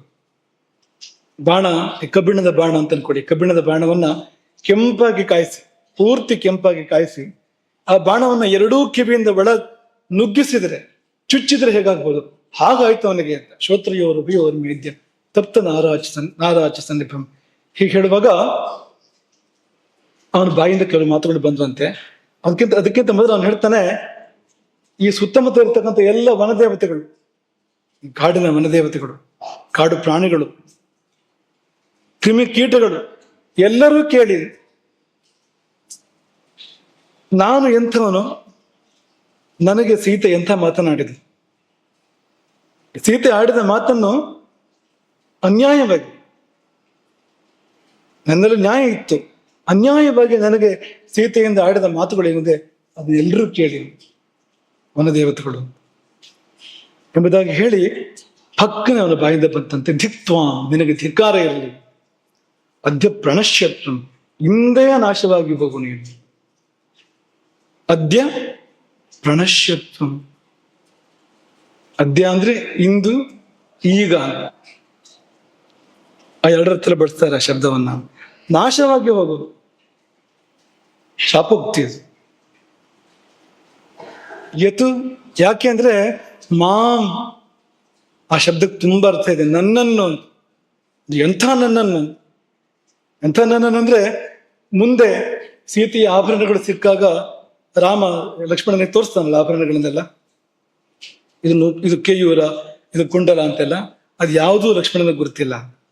ನಾಹಂ ಜಾನಾಮಿ ಕೇಯೂರೇ, ನಾಹಂ ಜಾನಾಮಿ ಕುಂಡಲೆ, ನೂಪುರೇ ತುಭಿಜಾನ, ನಿತ್ಯಂ ಪಾದಾಭಿವಂದನಾತ್. ನನಗೆ ಸೀತೆಯ ಕೇಯೂರ ಹೇಗಿದೆ ಅಂತ ಗೊತ್ತಿಲ್ಲ. ಕೇಯೂರ ಅಂದ್ರೆ ಭುಜಕ್ಕೆ ಹಾಕುವಂಥದ್ದು, ಅದು ಹೇಗಿದೆ ಅಂತ ಗೊತ್ತಿಲ್ಲ. ಕುಂಡಲ ಹೇಗಿದೆ ಅಂತ ಗೊತ್ತಿಲ್ಲ, ಕಿವಿಗೆ ಹಾಕುವಂಥದ್ದು, ಅದರ ಪರಿಚಯ ಇಲ್ಲ. ಮತ್ತೆ ಏನ್ ಗೊತ್ತು ಅಂದ್ರೆ ನೂಪುರೇ ತುಭಿಜಾನಾಮಿ, ಹೆಜ್ಜೆಗಳು ಗೊತ್ತು, ಕಾಲಿಗೆ ಹೆಜ್ಜೆಗಳು ಗೊತ್ತು. ಯಾಕೆಂದ್ರೆ ನಿತ್ಯಂ ಪಾದಾಭಿವಂದನ, ಪ್ರತಿನಿತ್ಯವೂ ಕೂಡ ಪಾದಕ್ಕೆ ನಮಸ್ಕಾರ ಮಾಡುವಾಗ ಆ ಗೆಜ್ಜೆಯನ್ನು ನೋಡಿದ್ದೇನೆ. ಅಂದ್ರೆ ಕಾಡಿನಲ್ಲಿ ಅಷ್ಟು ಕಾಲ ಒಟ್ಟಿಗೆ ಕಳೆದ್ರೂ ಕೂಡ ತಲೆ ಎತ್ತಿ ನೋಡ್ಲಿಲ್ಲ ಅಂತ. ಅವನು ಹೇಗಿದ್ದ ಅಂದ್ರೆ ಲಕ್ಷ್ಮಣ ಮುಖ ಎತ್ತಿ ನೋಡಿಲ್ಲ ಅಂತ. ಅಂತಹ ನನ್ನನ್ನಂತ ಏವಂ ವಿಶಂಕಸೆ, ಹೀಗೆ ಶಂಕಿಸಿದೆಯಾ? ಆ ಎರಡು ಶಬ್ದಕ್ಕೆ ತುಂಬಾ ತುಂಬಾ ಆಳವಾದ ಅರ್ಥ ಬಂದ್ಬಿಡುತ್ತೆ. ಮಾಂ ಒಂದೇ ಎರಡು ಅಕ್ಷರದ ಒಂದು ಶಬ್ದ ಅದು. ಮಾಂ ಅಂದ್ರೆ 14 ವರ್ಷ ಅಲ್ಲ, ಅಷ್ಟು ವರ್ಷ, 26 ವರ್ಷ, 25 ವರ್ಷ, 25 ವರ್ಷ ಅಂದ್ರೆ ಲಕ್ಷ್ಮಣನ ಸೀತೆ ನೋಡ್ತಾ ಇದ್ದ. ಅಲ್ಲಿವರೆಗೆ ಅವನು ಹೇಗಿದ್ದ ಅಂತ, ಅಥವಾ ಹುಟ್ಟಿದಾಗಿಂತ ರಾಮನ ಕುರಿತು ಹೇಗಿದ್ದ ಅವನು ಲಕ್ಷ್ಮಣ. ಇಂತಹ ನನ್ನನ್ನು ಹೀಗೆ ಅಂದ್ರೆ ಹೇಗೆ ಅಂತ ಹೇಳಕ್ ಅವನಿಗೆ ಬಾಯಿ ಬರ್ತಾ ಇಲ್ಲ ಲಕ್ಷ್ಮಣನಿಗೆ, ಶಬ್ದಗಳೇ ಬರ್ತಾ ಇಲ್ಲ. ಏವಂ ವಿಶಂಕಸಿ, ಹೀಗೆ ಶಂಕಿಸ್ತೀಯಾ? ಒಂದು ಶಬ್ದ ಮಾತ್ರ ಹೇಳಿದೆ, ದುಷ್ಟ ಸ್ವಭಾವೇನ, ಅದರಿಂದಾಗಿ ಇಂಥ ಮಾತು ಬಂದಿದ್ದು ಅಂತ.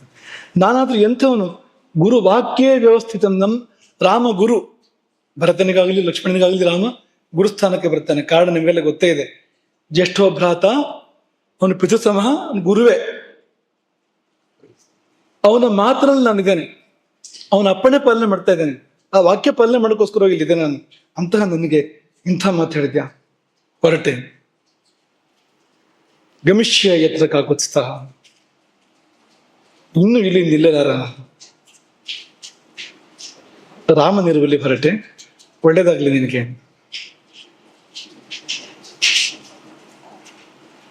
ಮತ್ತೆ ಪುನಃ ತನಕ್ಕೆ ಬರ್ತಾ ಇದ್ದಾನೆ ಲಕ್ಷ್ಮಣ. ಇದಿಷ್ಟು ತುಟಿ ಮೀರಿ ಮಾತು ಬಂದಾಯ್ತು, ಬರೋ ಮಾತು ಬಂದಾಯ್ತು. ಬಂದ ಮೇಲೆ ಪುನಃ ತನಕ್ಕೆ ಮತ್ತೆ ಹಿಂದಿರುಗಿ ಬರುವ ಪ್ರಯತ್ನ ಅಂತ. ನಿನ್ನನ್ನು ವನದೇವತೆಗಳು ರಕ್ಷಿಸಲಿ, ಕಾಡಿನ ವನದೇವತೆಗಳು, ನಾನು ಹೊರಟೋದ ಬಳಿಕ ಆ ವನದೇವತೆಗಳು ನಿನ್ನನ್ನು ರಕ್ಷಿಸಲಿಕ್ಕಾಗಲಿಲ್ಲ. ವನದೇವತೆಗಳು ಇದ್ರು ಸೀತೆಯ ಸುತ್ತಮುತ್ತ. ಆದ್ರೆ ರಾವಣ ಘೋರ ರೂಪವನ್ನು ಪ್ರಕಟಪಡಿಸಿದಾಗ ಪ್ರಾದ್ರವನ್ ವನದೇವತಾ, ದಿಕ್ಕಿಗೆ ಓಡಿ ಹೋದ್ರಂತೆ ವನದೇವತೆಗಳನ್ನ. ಅಂದ್ರೆ ಅದು ಎಷ್ಟು ಭಯಂಕರವಾದ್ದು ಅಭೂತ ರಾವಣ ಎನ್ನುವಂಥದ್ದು ಅಂದ್ರೆ, ವನದೇವತೆಗಳು ಬೆದರಿ ಓಡಿದರು ದಿಕ್ಕಿಗೆ ಅಂಥದ್ದು. ಹಾಗಾಗಿ ರಕ್ಷಣೆಗಿದ್ರು ವನದೇವತೆಗಳು ಲಕ್ಷ್ಮಣನ ಮಾತಿನ ಪ್ರಕಾರ ಅನ್ನೋದು ನಮ್ಗೆ ಗೊತ್ತಾಗ್ತದೆ ಅಲ್ಲಿವರೆಗೆ. ಹೊರಡು ಭಾಗ ನೋಡ್ತಾನೆ ದುರ್ನಿಮಿತ್ತಗಳು. ಸೀತೆಗೆ ಮತ್ತೆ ಹೇಳ್ತಾನೆ ಘೋರವಾದ ನಿಮಿತ್ತಗಳು. ಈ ನಿಮಿತ್ತಗಳ ಫಲ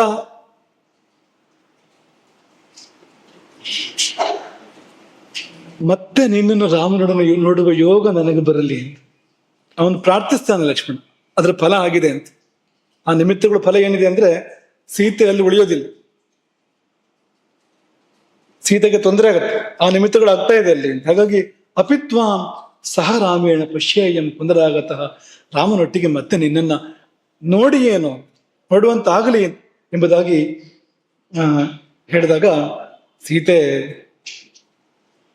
ಅವಳಿಗೆ ಇದು ಯಾವುದೂ ತಲೆಗೆ ಹೋಗ್ತಾ ಇಲ್ಲ. ಲಕ್ಷ್ಮಣ ಹೇಳಿದ್ದು ಯಾವುದು ಕೂಡ ಮನಸ್ಸಿಗೆ ಬರ್ತಾ ಇಲ್ಲ. ಧಾರಾಕಾರವಾಗಿ ಹೊಡ್ತಾ ಇದ್ದಾಳೆ.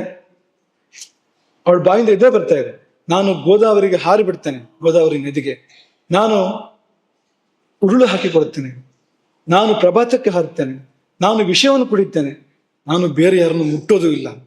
ರಾಮನ ಹೊರತು ಬೇರೆ ಯಾರನ್ನು ಕಾಲಿಂದ ಕೂಡ ಮುಟ್ಟೋದಿಲ್ಲ. ನೀನಾಗಲಿ ಇನ್ನೊಬ್ಬಾಗಲಿ ಯಾರೇ ಆಗಿರಲಿ ಕಾಲಿಂದ ಕೂಡ ಮುಟ್ಟೋದಿಲ್ಲ ನಾನು ಎಂಬುದಾಗಿ ಹೇಳಿ ತನ್ನ ಎರಡೂ ಕೈಗಳಿಂದ ಹೊಟ್ಟೆಯನ್ನು ಬಡಿದುಕೊಂಡು ದುಃಖದ ಒಂದು ಅಥವಾ ಆಕ್ರೋಶದ ಒಂದು ಪರಾಕಾಷ್ಠೆಯಲ್ಲಿ ಉದರಂ ಪ್ರಜಘಾನಃ.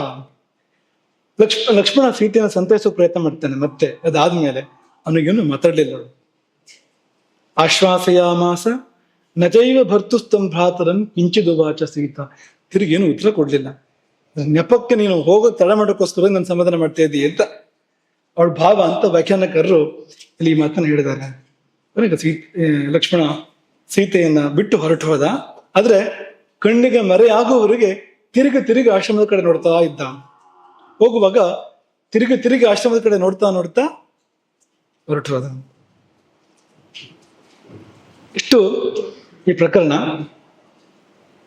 ಈಗ ಇಲ್ಲಿ ಏನ್ ನಮ್ಗೆ ಕಾಣ್ತಾ ಇರೋದು ಅಂತಂದ್ರೆ,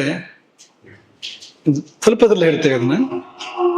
ಸೀತೆ ಲಕ್ಷ್ಮಣನನ್ನು ಶಂಕಿಸಿದಳು ಅಲ್ವಾ? ಸೀತೆ ಲಕ್ಷ್ಮಣನನ್ನು ಶಂಕಿಸಿದಳು.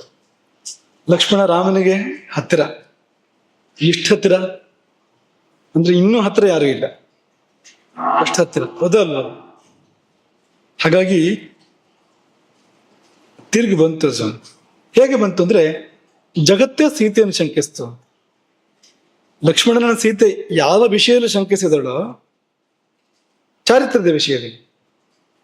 ಸೀತೆ ಲಕ್ಷ್ಮಣನ ಶಂಕಿಸಿದ್ದು ಚಾರಿತ್ರ್ಯದ ವಿಷಯದಲ್ಲಿ. ಅದೇ ವಿಷಯದಲ್ಲಿ ಒಬ್ರೋ ಇಬ್ರು ಅಲ್ಲ, ಅಯೋಧ್ಯೆಯ ಬೀದಿಗಳು ಮಾತಾಡ್ಕೊಂಡು ಅಂತ ಸೀತೆ ಬಗ್ಗೆ. ಸೀತೆ ಅಂತ ಸೀತೆ ಸಾಮಾನ್ಯ ವ್ಯಕ್ತಿಯ ಅವತಾರ ತಾನು ಯಾಕೆ ಅಂತ.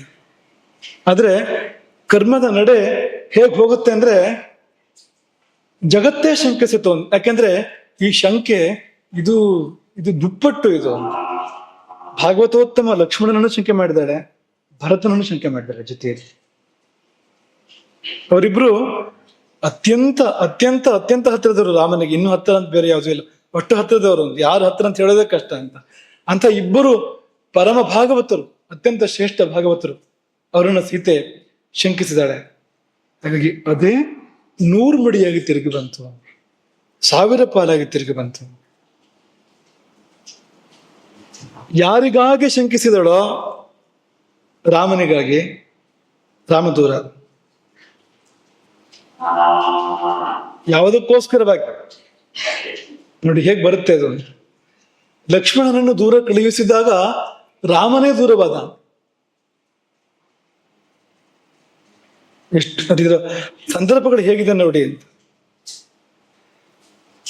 ಕಾಲಿಂದ ಮುಟ್ಟೋದಿಲ್ಲ ಬೇರೆ ಯಾರನ್ನು ಅಂತ ಹೇಳಿದ ಸೀತೆ. ರಾವಣ ಎತ್ಕೊಂಡೋದಾಕೆ ಸೀತೆಯನ್ನು ಎತ್ತಿಕೊಂಡು ಹೋಗುವಾಗ ಆಗುವಂತ ಸ್ಪರ್ಶ ಇದೆಯಲ್ಲ, ಅಷ್ಟೇ ಆಗಿರುವಂತದ್ದು, ಅದಕ್ಕಿಂತ ಹೆಚ್ಚೇನೂ ಅಲ್ಲ. ಆದ್ರೆ ಆಯ್ತು.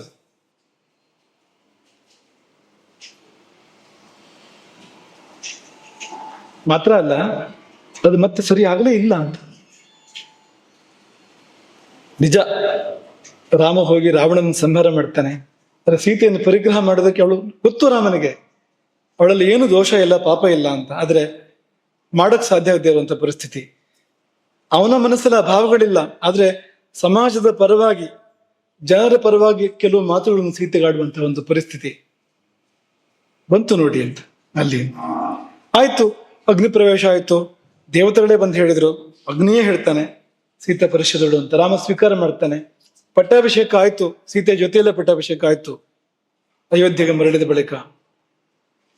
ಅಲ್ಲಿಗೂ ಬಿಡ್ಲಿಲ್ಲ ಅದು, ಮತ್ತೆ ಬಂತು. ಕೊನೆಗೆ ಇದೇ ಲಕ್ಷ್ಮಣ ಸೀತೆಯನ್ನ ಕಾಡಿಗೆ ಕರ್ಕೊಂಡೋಗಿ ಬಿಟ್ಟು ಬರ್ತಾನೆ. ಯಾವ ಲಕ್ಷ್ಮಣನ ಮೇಲೆ ಸೀತೆ ಈ ಶಂಕೆಯನ್ನು ಮಾಡಿದಳೋ ಅದೇ ಲಕ್ಷ್ಮಣನೇ ಸೀತೆಯನ್ನ ಕಾಡಿಗೆ ಕೊಂಡೋಗಿ ಬಿಟ್ಟು ಬರುವಂತ ಪರಿಸ್ಥಿತಿ ಬಂತು ನೋಡಿ. ಮತ್ತೆ ಸರಿಯಾಗಲೇ ಇಲ್ಲ. ಹೊರಗಡೆ ದೃಷ್ಟಿಯಿಂದ ಹೇಳ್ತಾ ಇರುವಂತದ್ದು ನಾವಿದು. ಅಂತರಂಗ ವಿಷಯ ಬೇರೆ ಅದು. ಅಂತರಂಗದ ದೃಷ್ಟಿಯಿಂದ ರಾಮ ಸೀತೆಯರು ಬೇರೆ ಅಲ್ಲ, ಅವ್ರನ್ನ ಬೇರೆ ಮಾಡೋಕ್ಕೂ ಸಾಧ್ಯ ಇಲ್ಲ. ಆದ್ರೆ ಬಾಹ್ಯ ದೃಷ್ಟಿಯಿಂದ ನೋಡುವಾಗ ಮತ್ತೆ ಯಾವಾಗ ಸರಿಯಾಗಿದ್ದದು? ಕೊನೆಯಲ್ಲಿ ಲವಕುಶರ ಜೊತೆಯಲ್ಲಿ ಸೀತೆ ರಾಮನನ್ನು ನೋಡ್ತಾಳೆ ಒಂದ್ಸರ್ತಿ, ಅಷ್ಟೇ. ಮತ್ತೆ ಮುಂದಕ್ಕೆ ಸಂಸಾರ ಮುಂದುವರಿಯೋದಿಲ್ಲ. ಅದರ ಬದಲಿಗೆ ಸೀತೆ ಭೂಪ್ರವೇಶ ಮಾಡ್ತಾರೆ ಅಲ್ಲಿಗೆ. ಎಷ್ಟು ತೀವ್ರತೆ ಇರ್ಬೋದು ಇಲ್ಲಿ. ಇನ್ನು ಲಕ್ಷ್ಮಣನಿಗೇನು ಆಗಲೇ ಇಲ್ವಾ ಅಂದ್ರೆ, ಲಕ್ಷ್ಮಣನು ತಪ್ಪು ಮಾಡಿದ್ದಾನೆ. ಏನ್ ತಪ್ಪು ಮಾಡಿದ್ದಾನೆ ಅಂದ್ರೆ, ಅಣ್ಣನ ವಾಕ್ಯವನ್ನು ಮೀರಿದ್ದಾನೆ. ಸೀತೆ ಅಂತ ಮಾತುಗಳನ್ನು ಆಡಿದಾಗ ತಡೆಯಲಾರದೆ ಅಣ್ಣನ ಮಾತನ್ನು ಲಕ್ಷ್ಮಣ ಮೀರಿದ್ದಾನೆ. ಮೊದಲಾಗಲೂ ಮೀರಿದ್ದಿಲ್ಲ, ಇದೇ ಮೊದಲನೇ ಬಾರಿ ಮೀರಿದ್ದಾನೆ. ಹಾಗಾಗಿ ಲಕ್ಷ್ಮಣನನ್ನು ಕಂಡ ಕೂಡಲೇ ರಾಮ ಲಕ್ಷ್ಮಣನ ಪ್ರಶ್ನೆ ಮಾಡಿದ್ದು, ಯಾಕೆ ನನ್ನ ಮಾತನ್ನು ಮೀರಿದೆ? ಲಕ್ಷ್ಮಣನನ್ನ ರಾಮ ಚೆನ್ನಾಗಿ ಬೈದ ಅಂತ ಇದೆ ರಾಮಾಯಣದಲ್ಲಿ, ಚೆನ್ನಾಗಿ. ಯಾಕೆ ನನ್ನ ಮಾತನ್ನು ಮೀರಿ ಬಂದು? ಏನೇ ಹೇಳಿರ್ಬೋದು ಅವಳು, ಸಿಟ್ಟಿಗೆ ಬುದ್ಧಿ ಕೊಟ್ಟು ಏನೇ ಹೇಳಿರ್ಬೋದು ಅವಳು, ನೀನ್ ಯಾಕೆ ಬಂದೆ ಅಲ್ಲಿಂದ? ಲಕ್ಷ್ಮಣನ ಪರಿಸ್ಥಿತಿ ನೋಡಿ. ಆ ಕಡೆ ಸೀತೆ ಕೈಲೂ ಬೇಯಿಸ್ಕೊಂಡಿದ್ದಾನೆ ಚೆನ್ನಾಗಿ, ಈ ಕಡೆ ರಾಮನ ಕೈಯಲ್ಲ ಇಲ್ಲಿ ಬಂದು ಅಂತ. ಅವನ ಸಂದರ್ಭ ನೋಡಿ ಹೇಗಿದೆ ಅಂತ. ಎಷ್ಟು ಈಗ ಮಹಾತ್ಮರಾಗೋದು ಎಷ್ಟು ಕಷ್ಟ ಅಂದ್ರೆ, ಮಹಾಪುರುಷರಾಗಿರುವಂಥದ್ದು ಎಷ್ಟು ಒಂದು ಅಗ್ನಿ ಪರೀಕ್ಷೆ ಅಂದ್ರೆ, ಹೆಜ್ಜೆ ಹೆಜ್ಜೆಗೂ ಹೀಗಿರ್ತದೆ ನೋಡಿ ಅಂತ. ಅವನ ಪರಿಸ್ಥಿತಿನ ಆಲೋಚನೆ ಮಾಡಿ ನೀವು. ಆದ್ರೆ ರಾಮನ ಬಾಯಲ್ಲಿ ಬಂದಿದ್ದು ಅದು ಮಾತ್ರ, ಯಾಕೆ ನೀನು ನನ್ನ ವಾಕ್ಯವನ್ನು ಮೀರಿದೆ ಅಂತ. ಆ ವಾಕ್ಯವನ್ನು ಮೀರಿದ ಅಪರಾಧ ಅಂತಲೇ ಇರುತ್ತೆ, ಅದಕ್ಕೆ ತಪ್ಪು ಅಂತಲೇ ಇರುತ್ತೆ. ಅದಕ್ಕೇನು ಫಲ ಬರ್ಲಿಲ್ವಾ ಅಂದ್ರೆ ಬಂತು, ಕೊನೆಯಲ್ಲಿ ಬಂತು. ರಾಮನ ಮಾತನ್ನು ಮೀರಿಯೇ ಲಕ್ಷ್ಮಣನಿಗೆ ಅವಸಾನ ಬಂತು. ಲಕ್ಷ್ಮಣನಿಗೇನು ಕಡಿಮೆ ಬರಲಿಲ್ಲ, ಬರ್ಬೇಕಾದ್ರೆ ಅದು ಅಂತ. ಇಷ್ಟ ಇಲ್ಲದೆ ಇದ್ರೂ ಕೂಡ ಅನಿವಾರ್ಯವಾಗಿ ಈ ಸತ್ಯ ಹಾಗಲ್ಲ, ಆ ಸತ್ಯ ತಿಳಿದು ರಾಮನ ಮಾತನ್ನು ಮೀರಲೇಬೇಕು ಲಕ್ಷ್ಮಣ. ಅಂತ ಪರಿಸ್ಥಿತಿ ಬಂತು. ಗೊತ್ತಲ್ಲ ನಿಮ್ಗದು. ಕಾಲಪುರುಷನ ಜೊತೆಗೆ ರಾಮ ಸಂವಾದ ಮಾಡ್ತಾ ಇರ್ತಾನೆ. ಕಾಲಪುರುಷನ ವಚನ ತಗೊಂಡಿರ್ತಾನೆ ಕಾಲಪುರುಷ ರಾಮನ ಬಳಿಯಲ್ಲಿ. ಯಾರೇ ಒಳಗಡೆ ಪ್ರವೇಶ ಮಾಡಿದ್ರು ಅವರಿಗೆ ಮೃತ್ಯುದಂಡ ಎಂಬುದಾಗಿ ವಚನ ತಗೊಂಡಿರ್ತಾನೆ ಕಾಲಪುರುಷ. ಒಳ ಪ್ರವೇಶ ಮಾಡಬೇಕಾದ ಪರಿಸ್ಥಿತಿ ಬಂತು. ದೂರ್ವಾಸರು ಬಂದ್ರು, ರಾಮನನ್ನು ನೋಡ್ಲೇಬೇಕು ಅಂತ ಹೇಳಿದ್ರು. ಅವಕಾಶ ಇಲ್ಲ ಈಗ ಅಂತ ಹೇಳಿದ ಲಕ್ಷ್ಮಣ, ಸ್ವಲ್ಪ ಸಮಯ ಕಾಯ್ಬೇಕಾಗ್ಬೋದು ಅಂತ. ದೂರ್ವಾಸರು ಕಾಯಲಿಲ್ಲ. ದೂರ್ವಾಸರು ಹೇಳಿದ್ರು, ನೀನ್ ಈಗಲೇ ರಾಮನ ದರ್ಶನ ಮಾಡಿಸ್ತಾ ಇದ್ರೆ ನಿನ್ನನ್ನು ರಾಮನನ್ನು ಮಾತ್ರವಲ್ಲ, ಇಡೀ ಸೂರ್ಯ ವಂಶವನ್ನೇ ಶಪಿಸ್ತೇನೆ, ಸೂರ್ಯ ವಂಶವನ್ನೇ ನಾಶ ಮಾಡ್ತಾನೆ ಎಂದಾಗ ಲಕ್ಷ್ಮಣ ಆಲೋಚನೆ ಮಾಡ್ತಾನೆ, ಈಗ ನಾನು ಒಳಗಡೆ ಹೋದ್ರೆ ನನ್ನೊಬ್ಬನಿಗೆ ಮೃತ್ಯುದಂಡ ಆಗುವಂಥದ್ದು, ನಾನೊಬ್ಬ ಹೋಗುವಂಥದ್ದು. ಇಲ್ಲದಿದ್ರೆ ಸೂರ್ಯ ವಂಶಕ್ಕೆ ನಾಶ ಬರ್ತದೆ. ಹಾಗಾಗಿ ನಾನು ನನ್ನ ನಾಶವನ್ನು ಮಾಡಿಕೊಂಡಾದ್ರೂ ಕೂಡ ಸೂರ್ಯವಂಶವನ್ನು ಉಳಿಸ್ಬೇಕು ಅಂತ ಹೋದ ಬಳಿಕ ಲಕ್ಷ್ಮಣ. ಹೋಗುವಾಗ ಮಾಡಿದ್ದೇನು ಅಂದ್ರೆ, ಇರು ಹೊರಗಡೆಗೆ ಕಾವಲುಕಾಯಿ, ಯಾವ ಕಾರಣಕ್ಕೂ ಯಾರನ್ನು ಒಳಗೆ ಬಿಡಬಾರ್ದು, ಒಳಗೆ ಬರಬಾರ್ದು, ಯಾರು ಒಳಗೆ ಬರ್ಕೊಡುದು. ರಾಮನ ವಾಕ್ಯ ಅದು. ಆ ವಾಕ್ಯವನ್ನು ಮೀರಿ ತಾನೇ ರಾಮನಿಂದ ದೂರ ಹೋಗುವ ಸಂದರ್ಭ ಆಯ್ತು. ಅದು ಹೀಗೆ ಸೀತೆಗಾದಾಗ ಆಯ್ತು, ಅವನಿಗೂ ಕೂಡ ಇದೇ ರೀತಿ ಆಯ್ತು. ನಿಯಮ ಇದ್ದಿದ್ದು ಮೃತ್ಯುದಂಡ. ಆಜ್ಞೆಯನ್ನು ಮೀರಿದ್ರೆ ಒಳಗೆ ಯಾರು ಬರ್ತಾರೋ ಅವರಿಗೆ ಮೃತ್ಯುದಂಡ, ಬಂದವರಿಗೆ ಮೃತ್ಯುದಂಡ ಎಂಬುದು ಅಲ್ಲಿಗೆ ಒಂದು ನಿಯಮ ಇದ್ದಿದ್ದು. ಲಕ್ಷ್ಮಣನ ವಿಚಾರಣೆ ಆಗ್ತದೆ ಆ ಸ್ಥಾನದಲ್ಲಿ. ಅಪರಾಧ ಆಗಿದ್ದಿಲ್ಲ ಲಕ್ಷ್ಮಣನಿಂದ, ರಾಜನಾದನ್ನು ವಿಚಾರಣೆ ಮಾಡ್ಬೇಕು. ಲಕ್ಷ್ಮಣನ ವಿಚಾರಣೆಯನ್ನು ರಾಮ ಮಾಡ್ತಾನೆ ಆ ಸಮಯದಲ್ಲಿ.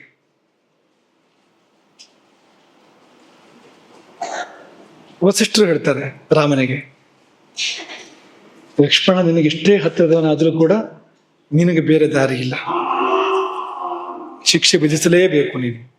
ಯಾಕಂದ್ರೆ ನೀನು ಧರ್ಮಮೂರ್ತಿ, ನೀನು ಒಂದು ಸಹೋದರ ಪ್ರೇಮಕ್ಕೆ ವಶನಾಗಿ, ಮೋಹಕ್ಕೆ ವಶನಾಗಿ ಧರ್ಮವನ್ನು ನೀನು ಬಿಡುವಂತಿಲ್ಲ, ಆಡಿದ ಮಾತನ್ನು ನೀನು ಮೀರುವಂತಿಲ್ಲ. ಹಾಗಾಗಿ ನಿನಗೆ ಅನ್ಯ ಮಾರ್ಗ ಇಲ್ಲ, ನೀನು ದಂಡವನ್ನು ವಿಧಿಸಲೇಬೇಕು ಎಂಬುದಾಗಿ ವಸಿಷ್ಠರು ಹೇಳ್ತಾರೆ ರಾಮನಿಗೆ. ರಾಮನ ಪರಿಸ್ಥಿತಿ ಏನಂದ್ರೆ, ತನ್ನ ತಮ್ಮನಿಗೆ ಮೃತ್ಯುದಂಡ ವಿಧಿಸ್ಬೇಕು. ರಾಮ ಮರಣದಂಡನೆ ವಿಧಿಸ್ಬೇಕು. ಒಂದೇನು ಅಪರಾಧ ಇಲ್ಲ ನಿಜವಾಗಿ. ಅಂದ್ರೆ ಅಪರಾಧ ಹಾಗೆ ನೋಡಿದ್ರೆ ಅಪರಾಧ ಇದೆ, ಅದು ನಿಜವಾಗಿ ಅವನು ಅದನ್ನು ಮಾಡಿದ್ದೆ ಯಾಕೆಂದ್ರೆ ಇಡೀ ಸೂರ್ಯವಂಶವನ್ನು ಉಳಿಸೋ ಸಲುವಾಗಿ, ರಾಜ್ಯವನ್ನು ಉಳಿಸೋ ಸಲುವಾಗಿ ಮಾಡಿರುವಂಥದ್ದು. ಆದ್ರೆ ಅನ್ಯ ಮಾರ್ಗ ಇಲ್ಲ. ಯಾಕೆಂದ್ರೆ ವಚನ ತಪ್ಪುವಂತೆ ಇಲ್ಲ. ಪ್ರಾಣ ಜಾಯ ಪರ ವಚನ ನ ಜಾಯೆ, ಸೂರ್ಯವಂಶದ ನಿಯಮ ಅದು ಅಂತ. ಆ ವಚನವನ್ನ ಅವರು ಭಂಗ ಮಾಡುವಂತೆ ಇಲ್ಲ, ರಾಮ ಆಗಲಿ ಲಕ್ಷ್ಮಣ ಆಗಲಿ ಅಂತ. ಹಾಗಾಗಿ ಮೃತ್ಯುದಂಡವನ್ನು ವಿಧಿಸಲೇಬೇಕು. ವಿಧಿಸಲಾರ ರಾಮ ಮೃತ್ಯುದಂಡವನ್ನು. ಬಾಯಿ ಬರೋದಿಲ್ಲ ನನಗೆ ಅದನ್ನ ವಿಧಿಸೋದಕ್ಕೆ, ವಿಧಿಸಲೇಬೇಕು. ಕೊನೆಗೆ ರಾಮ ಏನ್ ಮಾಡ್ತಾನೆ ಅಂದ್ರೆ ಆ ಮಿತಿಮೀರಿದ ಒತ್ತಡದಲ್ಲಿ ಕೊನೆಗೊಂದು ನಿಶ್ಚಯಕ್ಕೊಂದು ರಾಮ ಶಿಕ್ಷೆಯನ್ನು ವಿಧಿಸ್ತಾನೆ. ಶಿಕ್ಷೆ ಏನು ಅಂದ್ರೆ, ಲಕ್ಷ್ಮಣ ನಿನ್ನನ್ನು ಬಿಟ್ಟೆ ಅಂತ, ನನ್ನ ತ್ಯಾಗ ಮಾಡಿದೆ. ಯಾಕೆಂದ್ರೆ ಸತ್ಪುರುಷರಿಗೆ ತ್ಯಾಗವು ಕೂಡ ವಧಕ್ಕೆ ಸಮಾನ, ಮೃತ್ಯುದಂಡಕ್ಕೆ ಸಮಾನ ದಂಡವನ್ನು ವಿಧಿಸ್ಬೇಕು. ಮೃತ್ಯುದಂಡ ವಿಧಿಸದಂತೆ ಆಗ್ಬೇಕು ಅಂದ್ರೆ ಮಾಡ್ಬೇಕಾದ ಮತ್ತೊಂದು ಯಾವುದು ಅಂದ್ರೆ ತ್ಯಾಗ ಅಂತ. ಅದನ್ನ ಕಾರಣ ಕೊಡ್ತಾನೆ, ತ್ಯಾಗವು ವಧೆಗೆ ಸಮಾನ ಅಂತ. ಹಾಗಾಗಿ ನಿನ್ನ ತ್ಯಾಗ ಮಾಡಿದೆ. ಲಕ್ಷ್ಮಣನಿಗೆ ಮೃತ್ಯುದಂಡವೇ ಪ್ರಿಯ, ಯಾವುದಕ್ಕಿಂತ? ತ್ಯಾಗಕ್ಕಿಂತ, ಬಿಟ್ಟೆ ಎಂಬ ಶಬ್ದಕ್ಕಿಂತ. ಸಂಹಾರವೇ ಪ್ರಿಯ ಅವನಿಗೆ, ಸಾವೇ ಪ್ರಿಯ. ಆದ್ರೆ ಆ ಯೋಗ ಇಲ್ಲ ಅವನಿಗೆ, ಮಾಡೋಕ್ ಸಾಧ್ಯವೂ ಇಲ್ಲ ಅದನ್ನ. ಹಾಗಾಗಿ ಏನ್ ಮಾಡ್ತಾನ ಅವನು? ಹೊರಟು ಹೋಗ್ತಾನ ಅಲ್ಲಿಂದ ಅಂತ. ನಿನ್ನ ಬಿಟ್ಟೆ ತ್ಯಾಗ ಮಾಡಿದಂದ್ರೆ ನಿಲ್ಲೂ ಆಗುವಿಲ್ಲ ಅವನು ಕೂಡ. ರಾಮನ ಮುಂದೆ ಹೋಗ್ಲೇಬೇಕು. ಮನೆಗೂ ಹೋಗ್ಲಿಲ್ಲ ಲಕ್ಷ್ಮಣ, ನೇರವಾಗಿ ಸರಿಯೂ ತೀರಕ್ಕೆ ಹೋಗಿ ಅವನು ತ್ಯಾಗ ಮಾಡ್ತಾನೆ. ಏನಪ್ಪಾ ಅಂದ್ರೆ ದೇಹ ತ್ಯಾಗ. ಆಗಿದ್ದದೇ ಆಯ್ತು. ಮರಣದಂಡನೆ ಶಿಕ್ಷೆ ಏನಿದೆ ಆಗಿದ್ದದೇ, ಬೇರೆ ಏನೋ ಅಲ್ಲ. ಆದ್ರೆ ರಾಮ ಮಾಡಿದ್ದಲ್ಲ, ತಾನೇ ಸ್ವೀಕಾರ ಮಾಡಿದ್ದು ಲಕ್ಷ್ಮಣ ಅಂತ. ಸರಿಯೂ ತೀರಕ್ಕೆ ಹೋಗಿ ಯೋಗ ಧಾರಣೆಯನ್ನು ಮಾಡಿ ಎಲ್ಲ ಸ್ವತಸ್ಸುಗಳನ್ನು ನಿರ್ವಹಿಸಿ, ಕಿವಿ, ಮೂಗು, ಕಣ್ಣು, ಎಲ್ಲೆಲ್ಲಿಂದ ಶ್ವಾಸ ಆಡಬಹುದೋ ಎಲ್ಲವನ್ನು, ರೋಮಕೂಪಗಳ ಸಹಿತವಾಗಿ ಎಲ್ಲವನ್ನು ನಿರೋಧಿಸಿ ಯೋಗದಲ್ಲಿ ಕುಳಿತಾಗ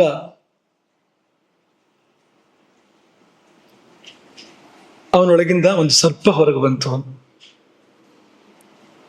ದೇವತೆಗಳು ಹಾಗೆ ಅವನನ್ನು, ಅವನ ಶರೀರ ಕೂಡ ಉಳಿಲಿಲ್ಲ ಅಲ್ಲಿ ಅಂತ, ಹಾಗೆ ತಗೊಂಡೋದ್ರು ಅಲ್ಲಿಂದ ಲಕ್ಷ್ಮಣನನ್ನು. ಈ ಎರಡು ಸಂದರ್ಭಗಳಲ್ಲಿ ನಮ್ಗೆ ಗೊತ್ತಾಗೋದೇನೆಂದ್ರೆ, ನೀವು ಹೀಗಂದ್ರೆ ಅದು ತಿರುಗಿ ಹೀಗೆ ಬರದೇ ಇರೋದಿಲ್ಲ ಅಂತ. ಯಾರಾದ್ರೇನು ಅಂತ, ಯಾರಾದ್ರೇನು. ಈಗ ನಿಮಗೆ ಒಂದು ಸಂಶಯ ಬರ್ಬೋದು, ಕೊನೆಯಲ್ಲಿ ಇದೊಂದನ್ನು ಹೇಳಿ ಪೂರ್ಣ ಮಾಡ್ತಾ ಇದನ್ನ. ಸೀತೆ ದೇವರಲ್ವಾ? ಲಕ್ಷ್ಮಣ ಕೂಡ ದೇವರಲ್ವಾ? ಅವ್ರಿಗೆ ಯಾಕೆ ಹೀಗೆಲ್ಲ ಆಗ್ಬೇಕು? ಅವ್ರು ಯಾಕೆ ಹಾಗೆ ಮಾಡ್ಬೇಕು? ಸೀತೆ ಯಾಕೆ ಹಾಗೆಲ್ಲ ಹೇಳ್ಬೇಕು? ಒಂದು ಪ್ರಶ್ನೆ ತುಂಬಾ ಸಹಜವಾಗಿ ಬರ್ತದಲ್ವಾ ನಿಮ್ಗೆ? ಅದಕ್ಕೆ ಉತ್ತರ ಭಾಗವತದಲ್ಲಿದೆ.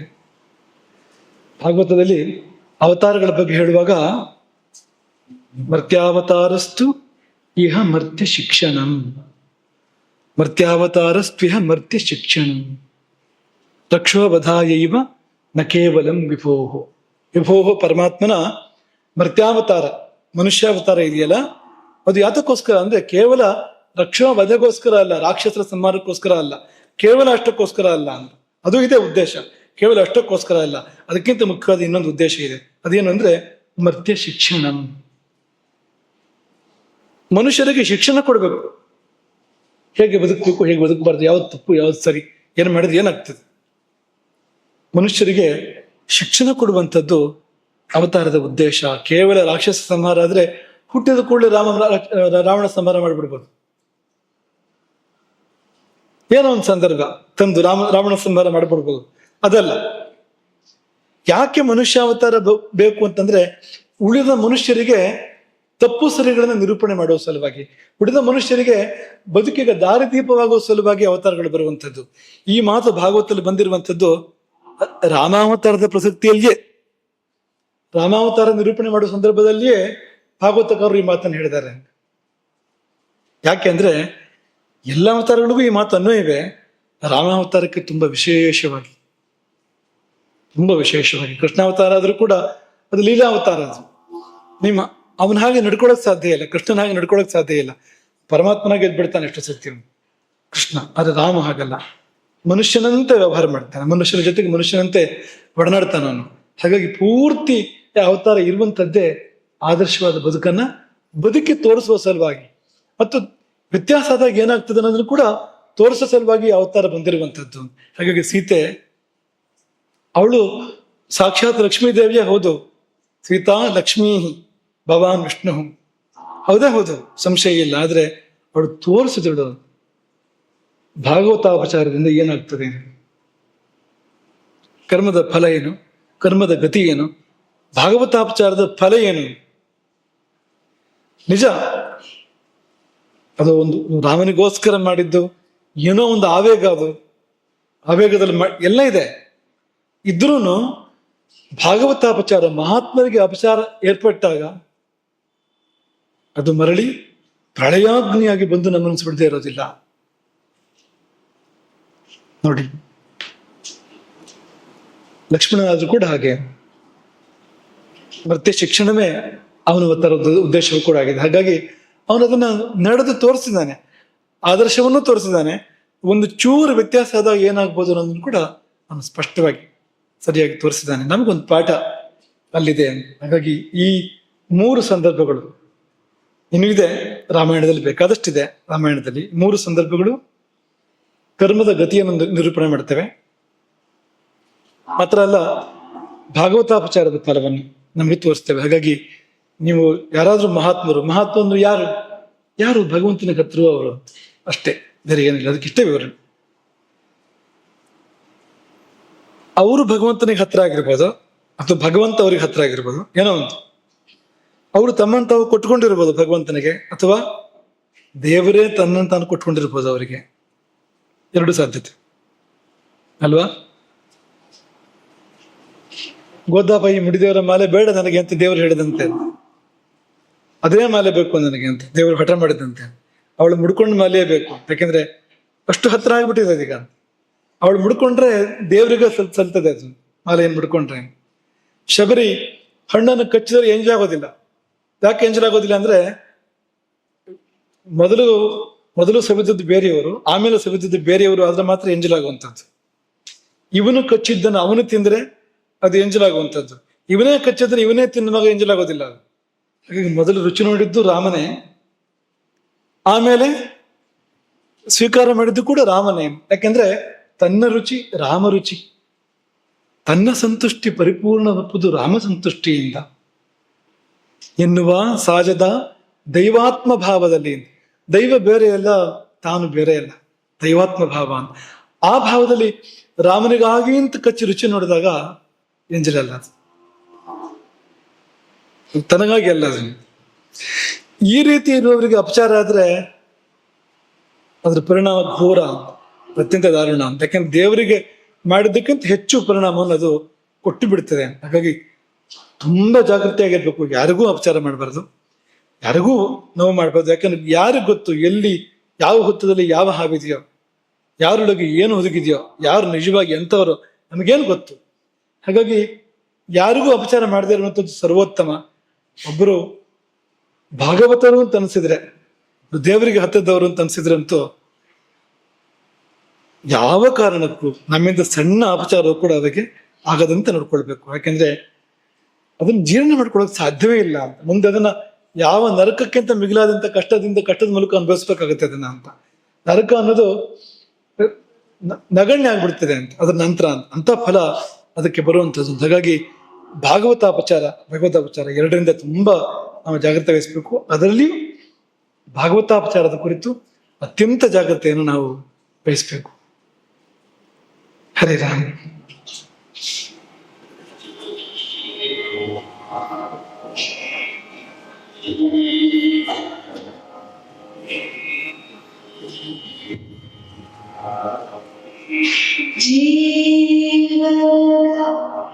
ನಿಜವಾದ ಲಕ್ಷ್ಯವನ್ನು ತಲುಪುವಳಿ, ಜೀವನದ